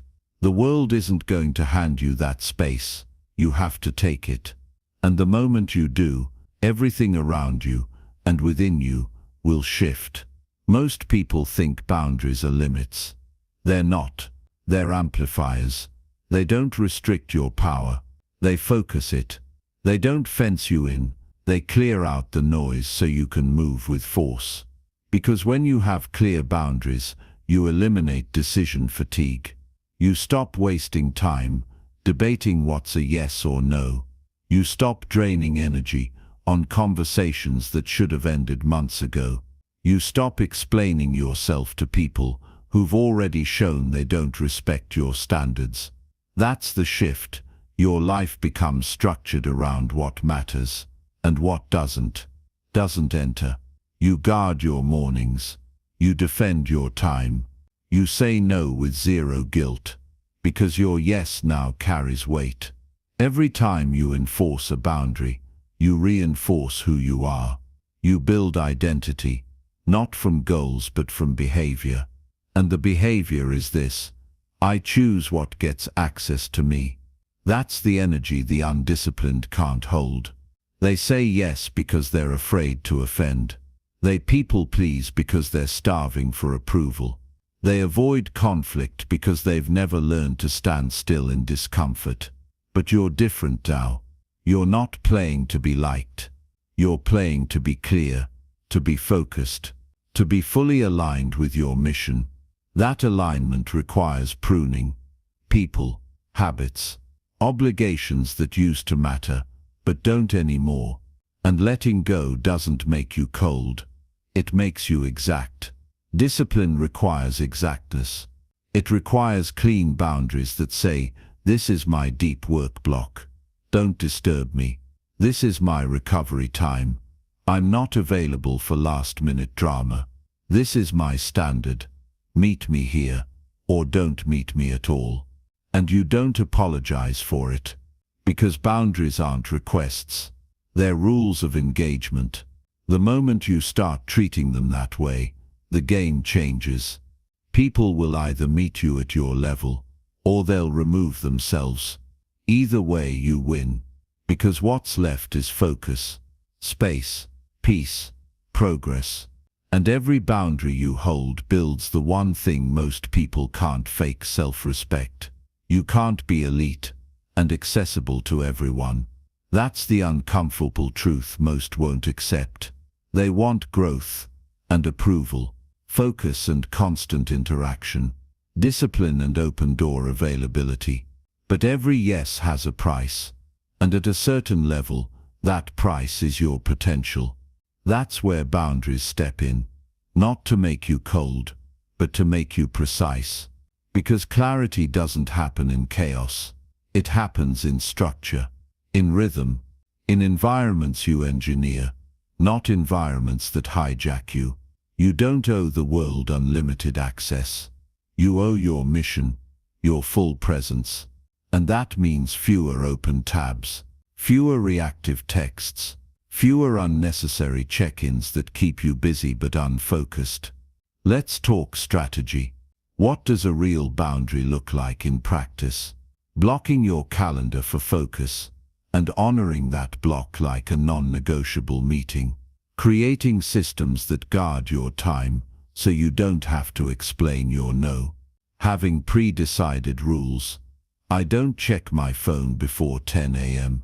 I don't take meetings on creative days. I say no to anything not aligned with my top 3 priorities. These aren't just habits. They're filters that keep you out of chaos and inside your purpose. Because if your life is constantly interrupted, it's not because you're too busy. It's because you haven't trained the world how to respect your space. And yes, this takes repetition. Boundaries don't hold themselves. You have to hold the line, again and again and again, until people stop testing it, until the world knows this is who you are now. And if someone can't handle your boundary, that's data, not your problem. That's proof they were never there to build with you, only to use you. Let them go. The ones who belong will adapt. They'll respect your time. They'll mirror your standards. They'll rise with you, not drain you. That's what boundaries attract. Alignment. And in alignment, discipline multiplies. You get more done with less stress. You recover faster. You feel lighter, not because your life is easier, but because your life is yours. And that kind of ownership, it starts with a single repeated act. This is what I allow. Boundaries aren't about control. They're about clarity. And clarity is what gives your discipline teeth. Anyone can talk about focus. Anyone can post about ambition. But when it comes time to draw the line, to protect their space, energy, time, most people fold. Why? Because they confuse boundaries with conflict. They think saying no is rejection. They think structure is limitation. They think clarity makes them hard. But here's the truth. Clarity makes you free. Because when you live by boundaries, you no longer move in reaction. You move in rhythm. You don't chase approval. You don't explain your priorities. You don't negotiate your standards every time someone else is uncomfortable with your growth. You lead. And leadership, real leadership, starts with how well you govern yourself. You want to lead a team. Start with your calendar. You want to lead your family. Start with your focus. You want to lead a movement. Start with your mornings. Because every time you hold a boundary, you reinforce something far more powerful than your time. You reinforce your identity. The disciplined version of you doesn't entertain every invitation. They don't chase every opportunity. They don't respond to every demand. They move with filter. And that filter is what separates high performers from scattered ones.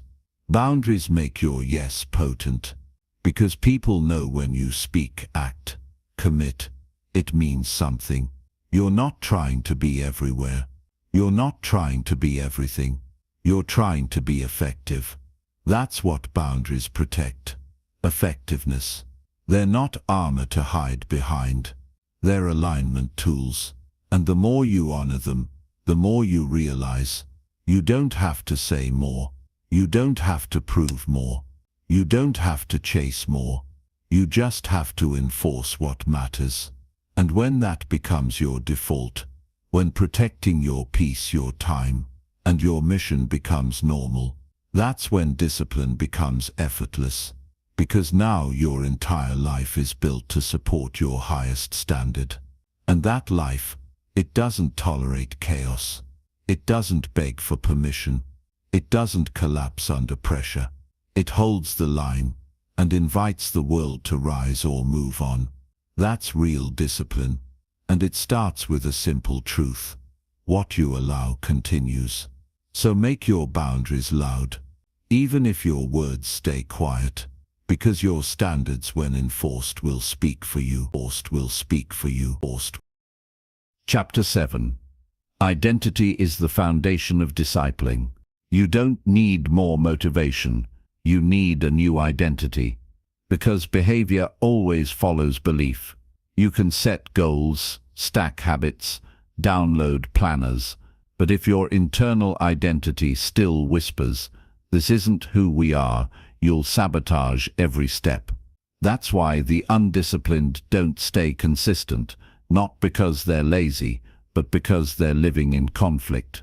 They try to act like the person they want to be, while still identifying with the person they've always been. That's the split. That's the gap. That's what kills momentum.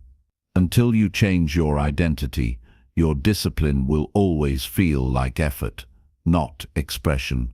Because true discipline doesn't come from gritting your teeth every morning. It comes from alignment. It's who you are now. You don't try to stay focused. You're a focused person. You don't attempt to work out. You're an athlete. You don't struggle to say no. You're a leader who protects their energy.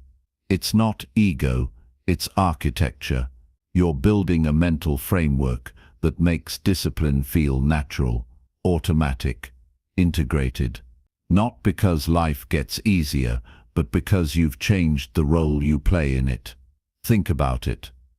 The person who believes they're a procrastinator, they'll delay. The person who believes they always quit, they'll tap out early.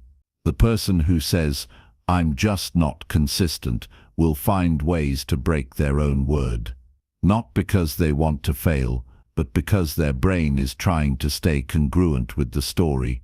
And that story, that's the operating system your entire life runs on. If you want sustained change, deep, lasting transformation, you don't just change your behavior, you change the story. You rewrite the identity. And here's where it starts. One decision, one choice repeated until it becomes a character trait. One action done consistently enough that your brain stops seeing it as effort and starts seeing it as you. That's the bridge between discipline and identity. You're not trying to be better. You're becoming someone new, one aligned, intentional, powerful decision at a time. You become what you consistently do. But even deeper, you become what you consistently believe. That belief shows up in your habits, your self-talk, your reactions when things get hard, your standards when no one's watching. And all of it is rooted in identity. This is why some people never change, even with all the tools, resources, mentors in the world, because their self-image hasn't moved. They're still carrying old programming, still referring to themselves by outdated labels. I'm not a morning person. I'm just bad with money. I always fall off. I'm too emotional to stay consistent. I've just never been disciplined. Those aren't facts. They're scripts, written years ago, repeated so many times they sound like truth. But here's the thing about identity. It's fluid, it's flexible, it's programmable. You don't have to wait for trauma, rock bottom, or a wake-up call to rewrite the code. You can choose to change the role now. Start with this. Who do I want to become? Not what do you want to achieve. Who do you need to be to live that life? Describe that person. How do they speak? What time do they wake up? How do they move through stress? What do they do when no one's watching? What do they no longer tolerate? Now ask yourself, what's one small thing I can do today that's something they would do? And do that thing. Then do it again tomorrow. Then again the next day. Stack the behaviors, reinforce the evidence. Let the identity evolve from repetition, not inspiration. That's the trick most people miss. They think identity is something you think your way into, but identity is something you prove your way into. The moment you start acting like the person you want to be, consistently, especially when it's hard, you send a signal to your brain. This is who we are now, and your brain over time will start to follow. Suddenly, discipline stops being a struggle. It becomes structure, because your actions no longer feel forced. They feel familiar. That's the power of identity alignment. You're not faking it. You're becoming it. Your identity is not built in declarations. It's built in patterns. Patterns of follow-through. patterns of integrity, patterns of doing what you said you'd do, especially when it's inconvenient. Discipline becomes easier not because the resistance disappears, but because your new identity can no longer tolerate betrayal. Betrayal of your goals, your word, your standards. You become allergic to the old habits that used to feel normal, not because you hate yourself, but because they no longer match the identity you've committed to. And that's what real discipline is: alignment in motion. You don't have to psych yourself up to do the hard thing. You just remind yourself, this is what someone like me does. And that one line, it rewires everything. Someone like me doesn't hit snooze. Someone like me doesn't ghost on responsibility. Someone like me doesn't negotiate with mediocrity. Someone like me leads, not when it's convenient, but because it's required. This is the edge most people will never reach, because they're trying to perform discipline without identity. They think discipline is effort.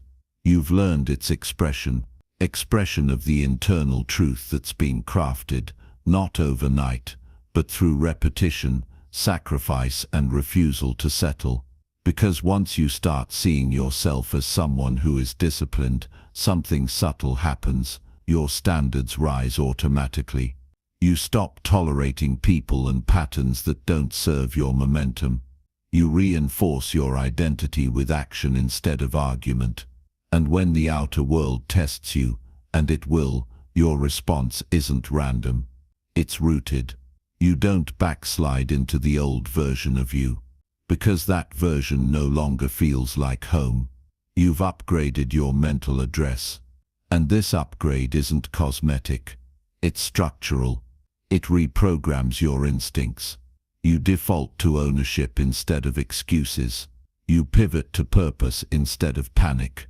You lean into resistance instead of retreating. Because identity isn't just about who you are. It's about what you now refuse to be.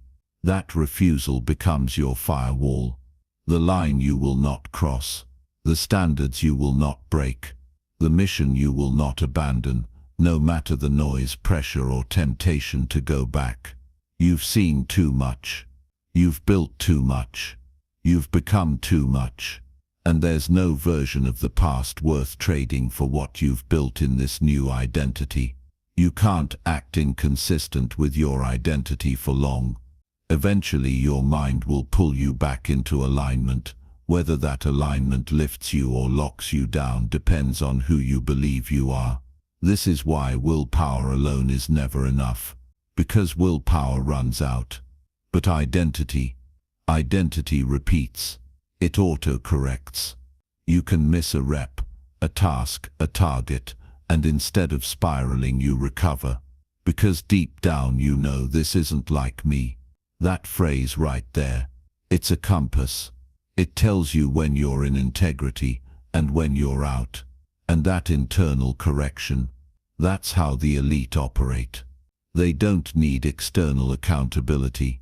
They don't need reminders or rewards. They operate from identity-level discipline. It's not something they remember to do. It's who they are.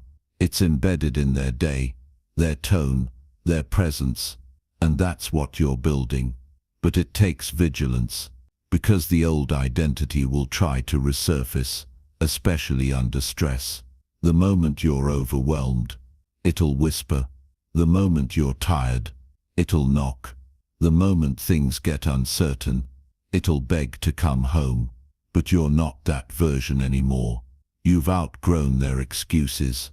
You've evolved beyond their patterns. And you've made too many promises to yourself to slip back into their rhythm. So when that old identity calls, you don't answer. You get up. You move. You act in alignment with your future self, not your former one. That's the discipline upgrade. You stop choosing based on what feels good now, and start choosing based on who you've decided to become. And every time you do, the new identity locks in deeper. You make it harder to go back. You increase the gravitational pull forward. You replace doubt with evidence. You stack days, and those days compound into something unshakable. That's when the internal shift becomes visible.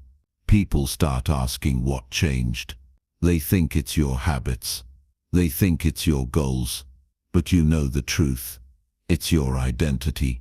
You've rewritten the script.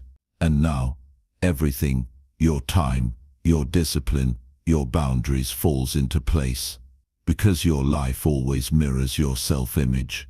And when that image is clear, powerful, disciplined, so is everything else. You don't rise to the level of your ambition. You rise or fall to the level of your identity. That's the truth most high performers eventually face. Not early, but once the motivation fades, once the systems falter, once real life gets messy. Because when everything feels off, when the calendar's blown up, when fatigue hits like a freight train, you're not reaching for a strategy. You're reaching for a sense of self. Who am I when this gets hard? That's the question discipline answers. And if your answer is rooted in identity, you'll keep moving. You'll still rise at 5. You'll still hit the reps. You'll still execute the plan, not because it's easy, but because you no longer recognize the version of you who doesn't. That's the final evolution of discipline. When it's no longer something you do, it's something you are. There's no switch to flip, no cheerleader needed, no mood check, just action, aligned, anchored, automatic. But let's be clear, you didn't stumble into this, you built it. One micro decision at a time, one internal rewrite at a time, one conscious rejection of the old you, and full ownership of the new. And now, you walk different, think sharper, move cleaner, decide faster. Because you've stopped trying to chase discipline, you've started embodying it. You've decided, I'm the kind of person who finishes. I'm the kind of person who leads. I'm the kind of person who holds the line when others fold. I'm the kind of person who keeps their own word, no matter what. I'm the kind of person who doesn't need permission to evolve. That identity becomes your infrastructure. It holds under pressure. It adapts when the plan changes. It protects you from the chaos of circumstance. Because now your discipline is coming from somewhere deeper, from alignment with your mission, your standards, your code. And codes, they don't flex with feelings. They stay, they lead, they define. That's what you've done here. You've gone from wishful thinking to internal alignment, from scattered behavior to unified identity, from reacting to life to commanding it. This is what it means to be truly disciplined, not just for a season, not just for a streak, but as a way of being. From this point forward, it's not about becoming someone better. It's about honoring who you've already become. Chapter 8. Mastering Delayed Gratification. Discipline isn't just doing the hard thing, it's doing the hard thing now for the payoff that might not come for months or years. That's what separates the disciplined from the distracted, the ability to choose impact later over comfort now. We live in a culture obsessed with now results, now pleasure, now recognition. Swipe, stream, scroll, buy. Everything is designed to hit you with fast dopamine, but fast dopamine is fast distraction dressed up like progress. The real players, they delay the dopamine. They trade now for later like it's a skill set, because it is. Delayed gratification is the adult version of ambition. It's what turns an idea into a legacy, a start into a system, a grind into a win that lasts. And here's what most people miss. Every time you choose short-term pleasure over long-term payoff, you're teaching your brain that instant relief is more important than meaningful results. And the brain learns fast, so you reach for comfort. You delay the work. You choose ease. And over time, you stop trusting yourself to finish what you start. But here's the shift. Every time you delay gratification, even in the smallest way, you build authority over yourself. You prove, I can wait. I can hold the line. I don't need it now to feel whole. That's what the world doesn't understand about discipline. It's not about being a machine. It's about being strategic with your hunger. You don't starve it. You channel it. You don't chase every pleasure that passes your vision. You know which ones are earned. You know what's worth holding out for. You know the difference between a hit and a harvest. A hit is quick. A harvest takes time, but it feeds more, lasts longer, and scales bigger. That's your move now. No more impulse decisions. No more quick validations. No more sacrificing your future just to feel better in the moment. Discipline says, I'll suffer a little today so I can win big tomorrow. I'll skip the applause now because the scoreboard later will be louder. I'll build patiently while everyone else begs for shortcuts. Because the real ones don't need it fast. They need it forever. Here's the secret no one wants to hear. Your future is built in the moments you resist what feels good right now. That moment when you want to quit early, but finish anyway. That moment when the cookie calls louder than the gym, but you train anyway. That moment when the distraction screams, but you stay locked in. Those aren't just tiny wins. They're proof. They're bricks. And every one of them stacks toward a version of your life no one else can see yet. Because here's the truth. The future you want isn't waiting at the end of your next dopamine hit. It's waiting behind the things you don't want to do, but do anyway, because they matter more than the moment. That's where 99% of people fold. They want growth, but they don't want delay. They want progress, but they need pleasure now. They talk discipline, but they move like comfort is king. But you've seen the truth. Every easy choice now makes the next one harder. Every hard choice now makes the next one easier. And over time, that becomes identity.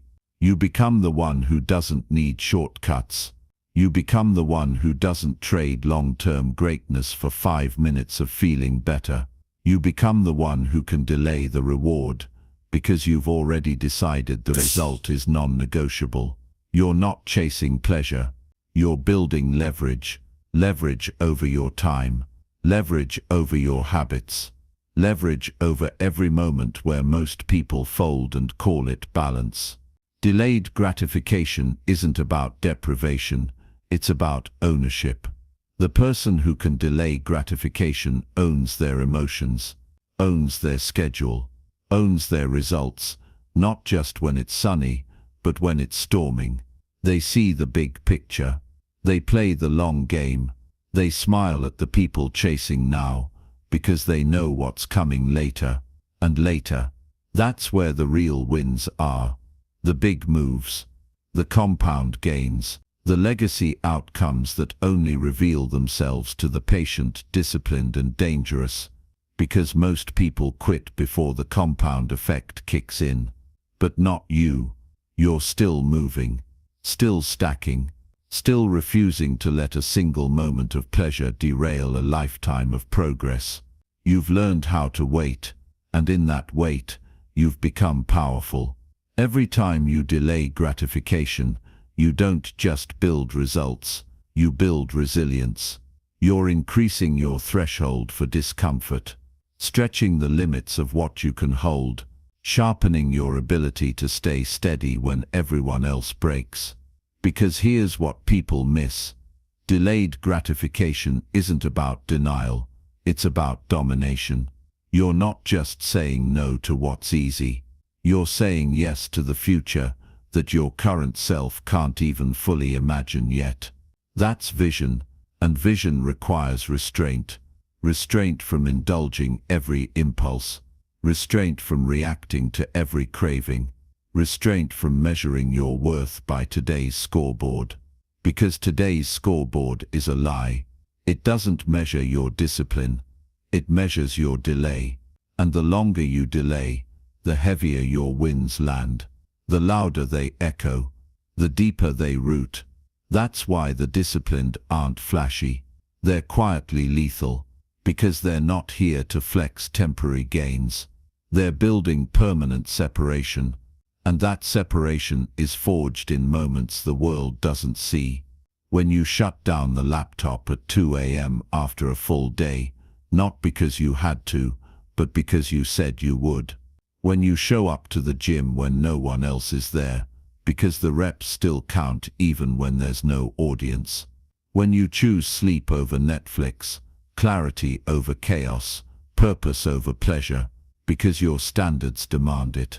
That's not about pain, that's about precision. And the more you do it, the more you realize, discipline doesn't feel restrictive. It feels real, like you're finally aligned. Like your life finally matches your vision. Like your word to yourself actually means something. That's freedom. Freedom isn't doing what you want when you want. It's having full control over what you do, especially when you don't feel like it. Because when you delay gratification long enough, you stop craving it. You start replacing it with something better, with purpose, peace, power, identity. You don't need the hit. You've built the habit. You've earned the long game. And now, you move differently, because you know exactly where this road leads. Here's what most people will never understand. Every delayed pleasure now compounds into power later. It's not a single choice. It's a signal. A message you send to your brain. I am in control. And that message, it builds momentum, because momentum isn't built from big moves. It's built from small refusals, small rejections of ease, small acts of patience that echo louder with every repetition. You pass on the second helping. You silence the urge to scroll.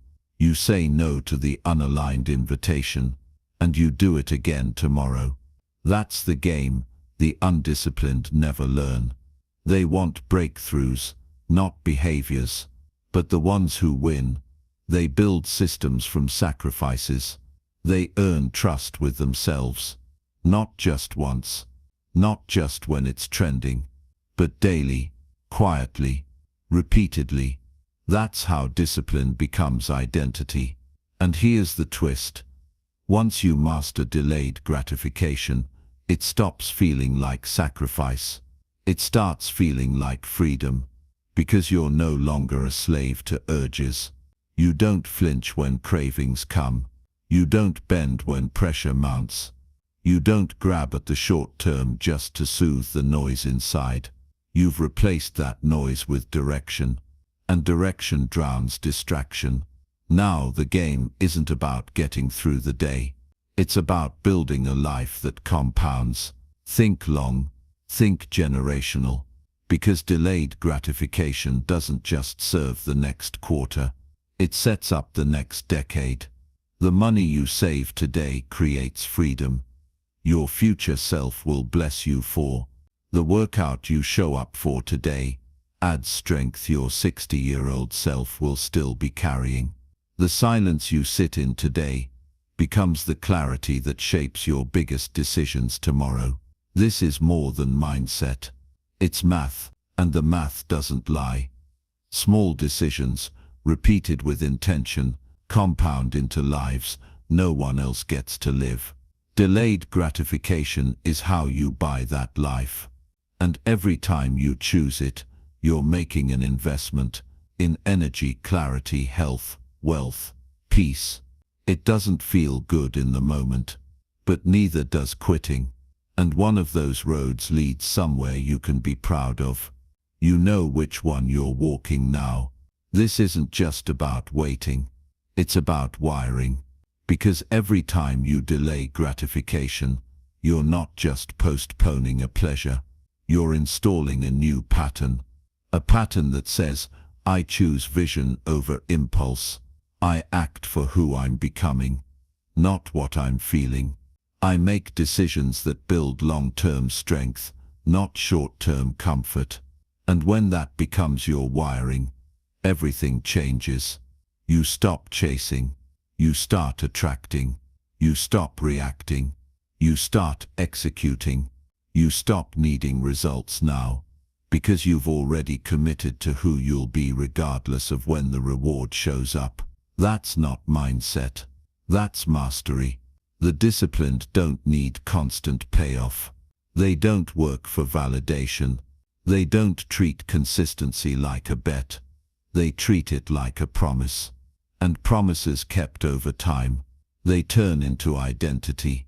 They create reputations. They build lives other people study. But not because it was easy, because it was earned. Earned in the quiet moments where you chose to delay, when you turned down the quick win, when you traded the flash for the foundation. You didn't flex. You focused. And now, you've built distance. Not from other people, from your past self. The one who craved the hit. The one who folded for convenience. The one who needed now to feel okay. That version, gone. You've stepped into discipline. And discipline doesn't demand ease. It demands alignment. You're not waiting for motivation anymore. You're waiting for results, and building them every single day through restraint, patience, and clarity. That's what delayed gratification really is. Unshakable faith in what's coming, backed by undeniable action in the now. It's not punishment. It's power. It's proof that you don't need it today, because you're building something that will feed you for life. Let everyone else settle. You've trained yourself to wait, to earn, to build what lasts, because you don't just want the win, you want the whole legacy, and you're willing to do what most won't, to live in a way most never will, Chapter 9. Energy is your highest currency. You don't have a time problem. You have an energy problem. Because even if you had 48 hours in a day, if you're mentally fried, emotionally drained, physically sluggish, you're not getting anything meaningful done. That's what most people miss about discipline. They try to time block their calendar, but they don't energy block their life. They put high-priority work in low-energy windows. They make crucial decisions while running on fumes. They try to stay consistent, but their battery's been leaking all day. Discipline doesn't just mean pushing harder. It means learning how to protect and direct your energy. That starts with awareness. Who drains you? What environments deplete you? Which habits tax your focus and leave you foggy? Because if you don't audit that, you'll spend your best energy on things that don't move the needle. And by the time it's time to build, lead, write, lift, think, or create, you've got nothing left. This isn't about hustling harder. It's about stewarding your power. Your energy is your edge. It's the fuel behind every rep, every decision, every conversation. And if it's scattered, your results will be too. So here's the mindset shift. Discipline means being ruthless about where your energy goes. That might mean saying no to people who mean well but cost you momentum. That might mean limiting exposure to information that stresses you but doesn't serve you. That might mean stopping the scroll, tightening the diet, sleeping earlier, protecting mornings like sacred ground. None of that is sexy. All of that is strategy. Because if you're serious about your goals, you don't just guard your time, you guard your capacity. Capacity is everything. Without it, you'll fake productivity. You'll confuse exhaustion for effort. You'll run through the day like a phone at 3%, clutching the charger, but never fully plugged in. That's not how you move anymore. You're not trying to do more. You're trying to move cleaner, sharper, with intention and presence. That starts by mastering your energy, because everything you build depends on it. Think of energy like a budget. Every day you get a limited amount. Some days more, some days less, but it's never infinite. So the question isn't just what do I have to do today? It's what's worth spending energy on today. Because not everything deserves it. Just like you wouldn't hand out $100 bills to every stranger you pass, you shouldn't hand out energy to every demand that hits your inbox, your phone, your emotions. Most people treat their energy like it's free. They say yes to too many things. They run around reacting, and by midday, they're drained, not from doing what matters, but from leaking. The disciplined move different. They spend energy like it's gold. They put high energy focus toward high return tasks. They schedule thinking time, because clarity is fuel. They protect mornings like prime real estate, not for scrolling, but for strategy. They set limits on drama, chaos, meaningless conversations, because all of it has a cost. You've got to ask, is this building me, draining me, or distracting me? If it's draining you and not part of your mission, reduce it. If it's distracting you, cut it. And if it's building you, invest more. This is how you make your energy work for you. Because when you treat it like a resource, you stop reacting like everyone else. You become intentional, efficient, lethal. And here's where the magic happens. Once you start managing your energy, not just your time, you gain capacity, more clarity, more calm, more focus for what actually moves the needle. Suddenly the same 24 hours, they stretch. The same to-do list, it tightens. The same demands, they hit different. Because now you choose what gets your power. This isn't soft, this is strategy. Because long-term discipline isn't about pushing until you break. It's about preserving what makes you dangerous. And what makes you dangerous isn't just your mind. It's how well you protect the fuel that powers it. That fuel, that's energy. And it's time to treat it like what it is, your most valuable asset. Energy doesn't just vanish. It leaks. It gets stolen, traded, wasted, often without you even noticing. Until one day you're exhausted, and not because you worked hard, but because you worked leaky. You gave power to problems that weren't yours. You gave attention to people who never earned it. You gave effort to tasks that don't matter 5 days from now, let alone 5 years. That's not discipline, that's default. And default drains you. But discipline plugs the leaks. It starts by asking one powerful question: what am I tolerating that's costing me? Costing you focus, costing you energy, costing you momentum. Because every tolerance is a tax. That unread notification buzzing in the background. Tax. That vague commitment you haven't cancelled yet. Tax. That open loop in your brain you keep avoiding. Tax. And the price you pay. Clarity. Energy. Presence. So you clean house. You simplify. You close loops. You say the hard no. You remove the maybe. Because discipline isn't always about doing more. Sometimes it's about doing less with precision. Energy expands when clutter dies. So you take your mornings back. You build buffer into your schedule. You unplug not to escape, but to reload. Because reloading isn't laziness, it's leverage. The disciplined aren't always on. They're strategically off so they can be lethal when they're on. You have to know your energy rhythm. Know when your fire burns brightest. Know when you need to pause. Know when a yes today means a weaker tomorrow. That's real mastery. You don't move because it's time to grind.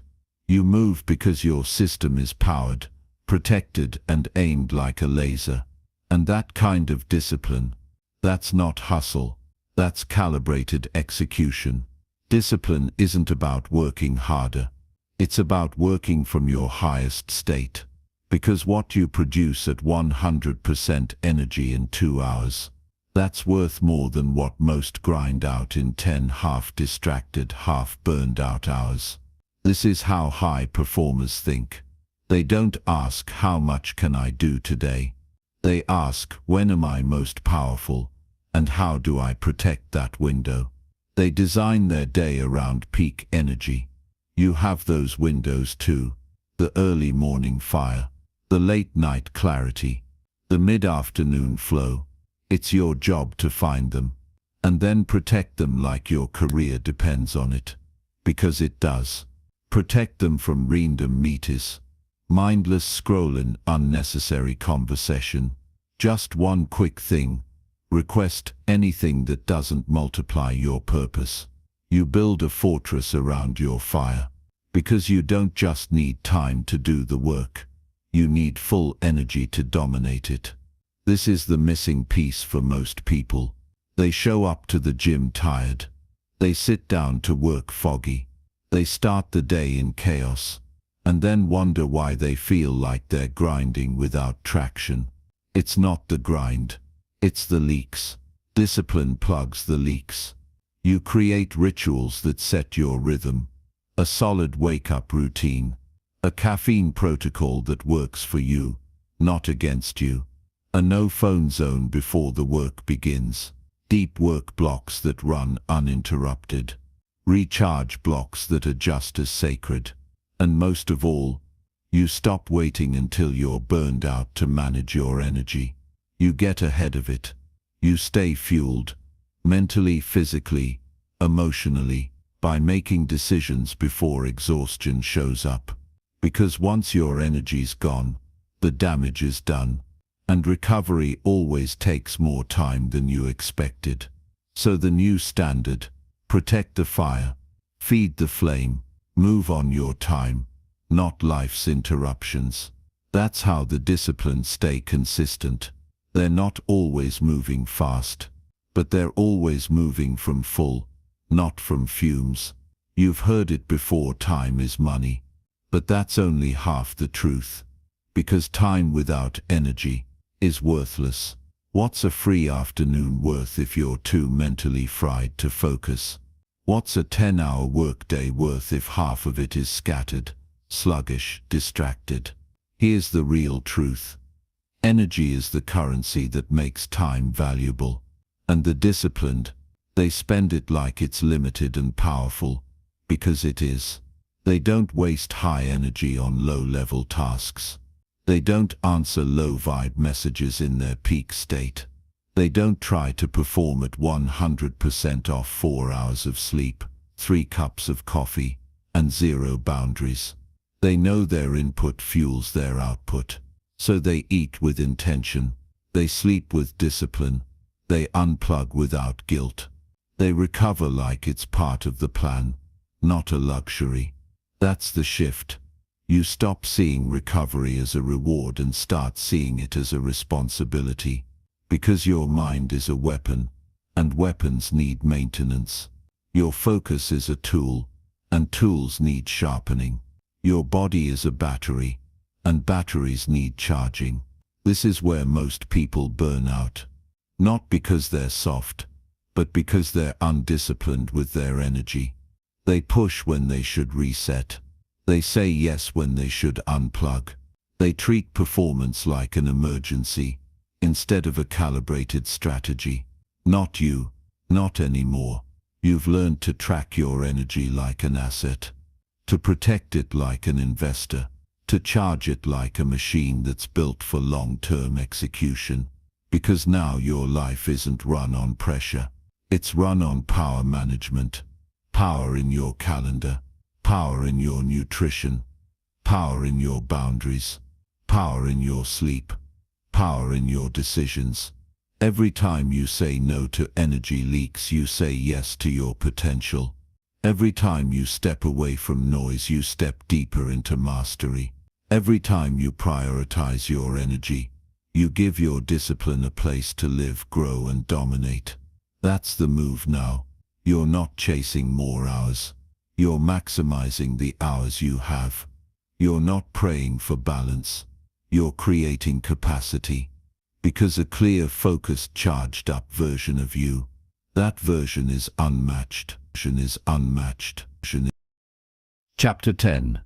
When it sets hard, it counts more. Everyone's disciplined when it's easy. When the gym is quiet, the inbox is empty, the mood is high, but discipline isn't proven in ease. It's proven in resistance. Because life won't always cooperate. Plans will blow up. Energy will dip. The perfect schedule will collapse by 9 a.m. And when that happens, that's the test. That's where it counts more. Not less, more. The disciplined understand this. Hard days don't disqualify the work. They validate it. They don't see chaos as an excuse to bail. They see it as a chance to anchor deeper into the mission. This is hard, perfect. Let's go anyway. That's the energy. Because what you do on the hard days becomes your floor, your default operating standard. And when your floor is strong, your ceiling rises. You get through setbacks faster. You build resilience into your routine. You don't fall apart every time the rhythm breaks, because you've trained yourself to perform under pressure. That's the shift most never make. They think discipline is a feeling, but feelings are fragile. Discipline is trained response. You train it by showing up tired. You train it by moving through resistance. You train it by saying yes to the work after the feeling has left. And no, it won't be perfect. But perfection was never the goal. The goal is consistency under chaos, because the more chaos you can function inside, the more dangerous you become.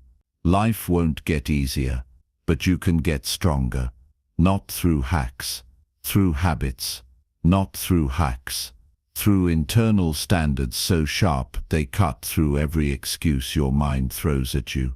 You don't get better by waiting for life to align. You get better by choosing who you'll be when it doesn't. And every time you choose discipline under pressure, you reinforce your identity as someone who doesn't break, someone who builds through the storm. Discipline doesn't ask how you feel. It asks what now.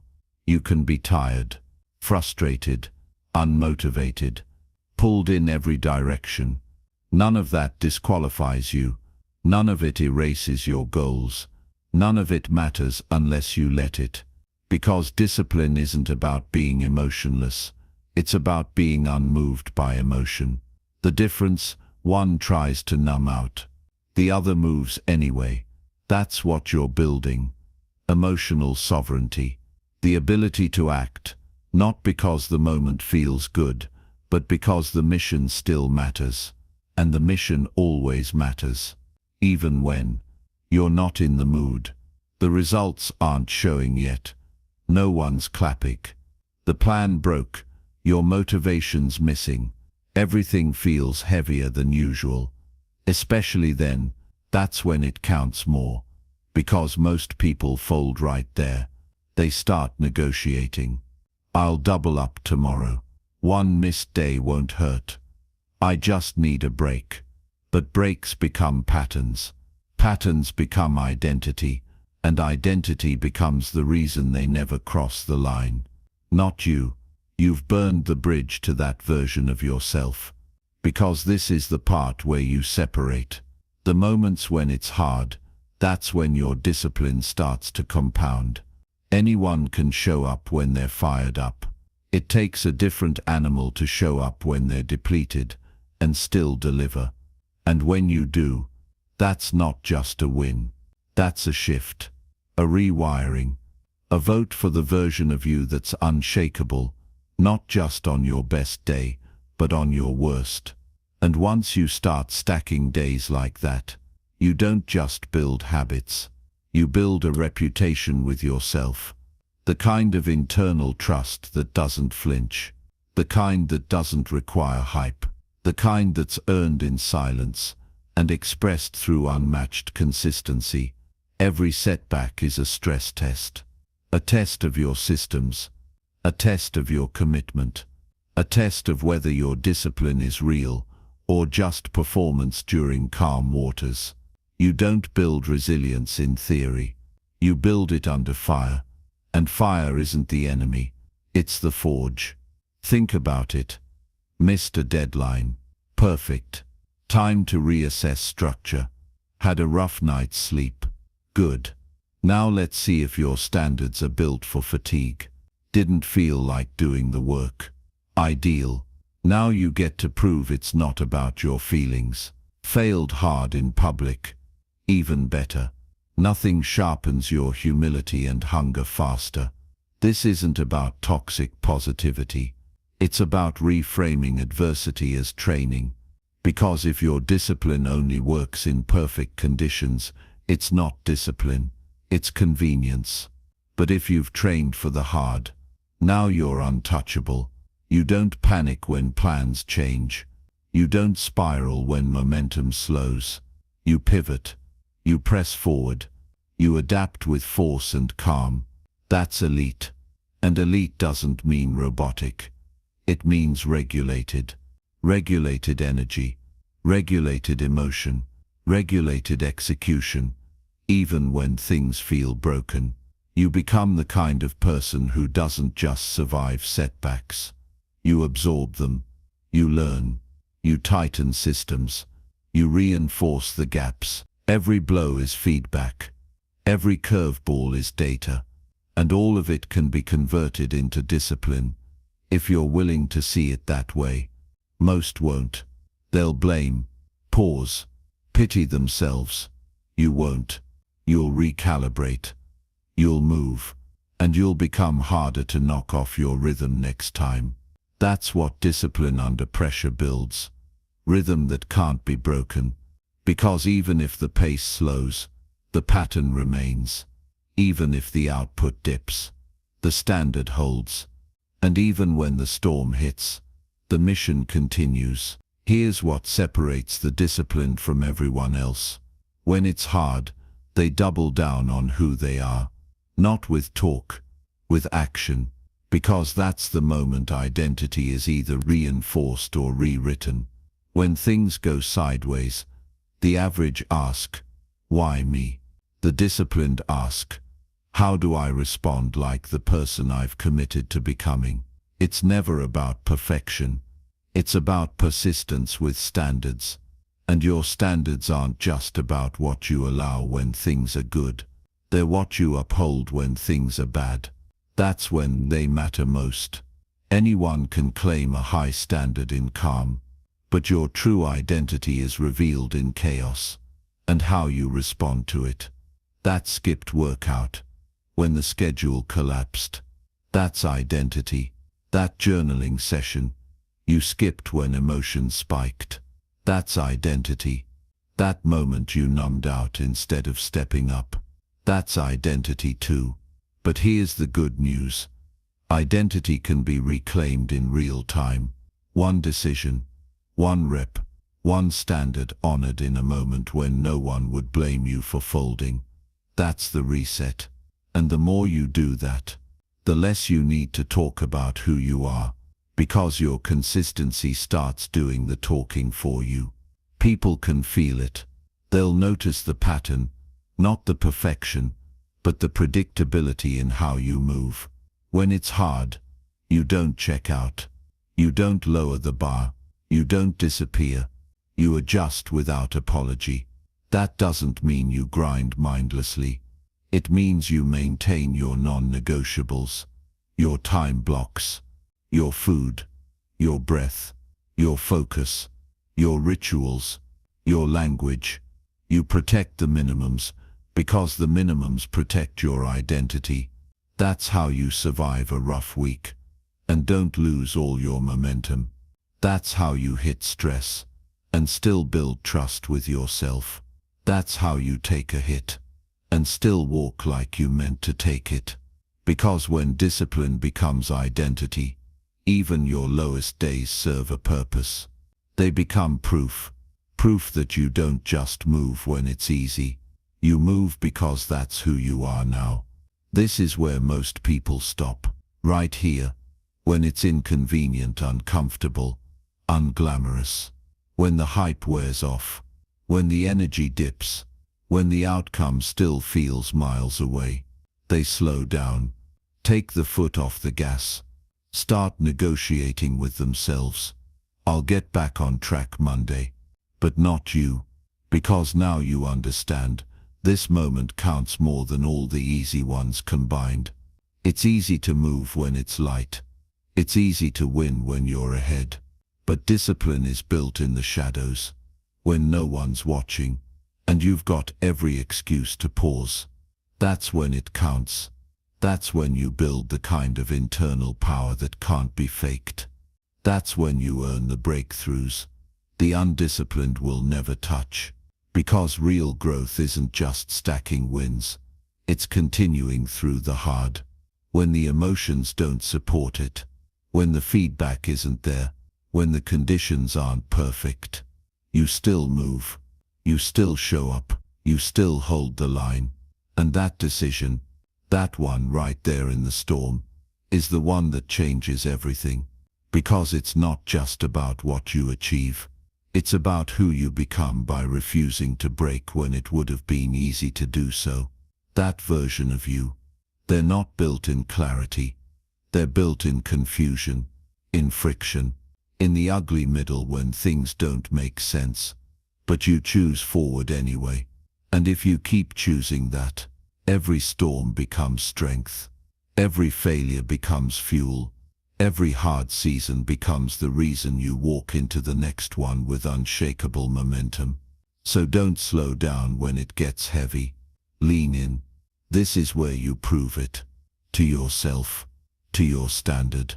To the future version of you watching right now. Hoping you don't quit. Because they need you to keep building. When it's hard, it counts more. Remember that. Live that. Be that. Because that's how legacies are built. That's how discipline becomes unbreakable. That's how you finish what you started, even when it would have been easy. Conclusion: discipline is freedom. Let's cut through the noise one last time. This isn't about motivation. This isn't about hacks. This isn't about being perfect. This is about who you decide to be every single day, with or without the spotlight. With or without the mood, with or without the world clapping for you. Discipline is the foundation, the structure, the armor and the engine. It's the thing that keeps you moving when the world tells you to slow down. It's the standard you set when others lower the bar. It's the line you hold, the mission you protect, the identity you express, even when no one's watching. And when you really lock into that, you don't feel trapped. You feel free. Because freedom doesn't come from doing whatever you want. Freedom comes from building the life that makes you proud. From stacking days that align with your highest self. From becoming so consistent in your values that chaos loses its grip on you. Discipline gives you that freedom. To choose with clarity. To act with purpose. To lead without fear. To move through resistance like it's part of the plan, because now it is. And this book, it wasn't just pages, it was a blueprint, a challenge, a reminder of what's possible when you stop outsourcing your power and reclaim it every single day with action. You've got what you need now. You don't need more information. You don't need more time. You don't need permission. You need reps. So go stack them, quietly, relentlessly, unapologetically, because no one's coming to save you, and that's the best news you'll ever hear, because you're already everything you need to build it. Discipline didn't make you perfect. It made you ready, and now, it's time to lead. Your life, your mission, your example. Let's go. If you found this content enriching and valuable, we would be deeply grateful if you could express your appreciation through liking and subscribing. Your support is incredibly meaningful, and enables us to continue creating content that resonates with you. For those who think this is a great gift for yourself or for your loved ones, you can find the link in the description.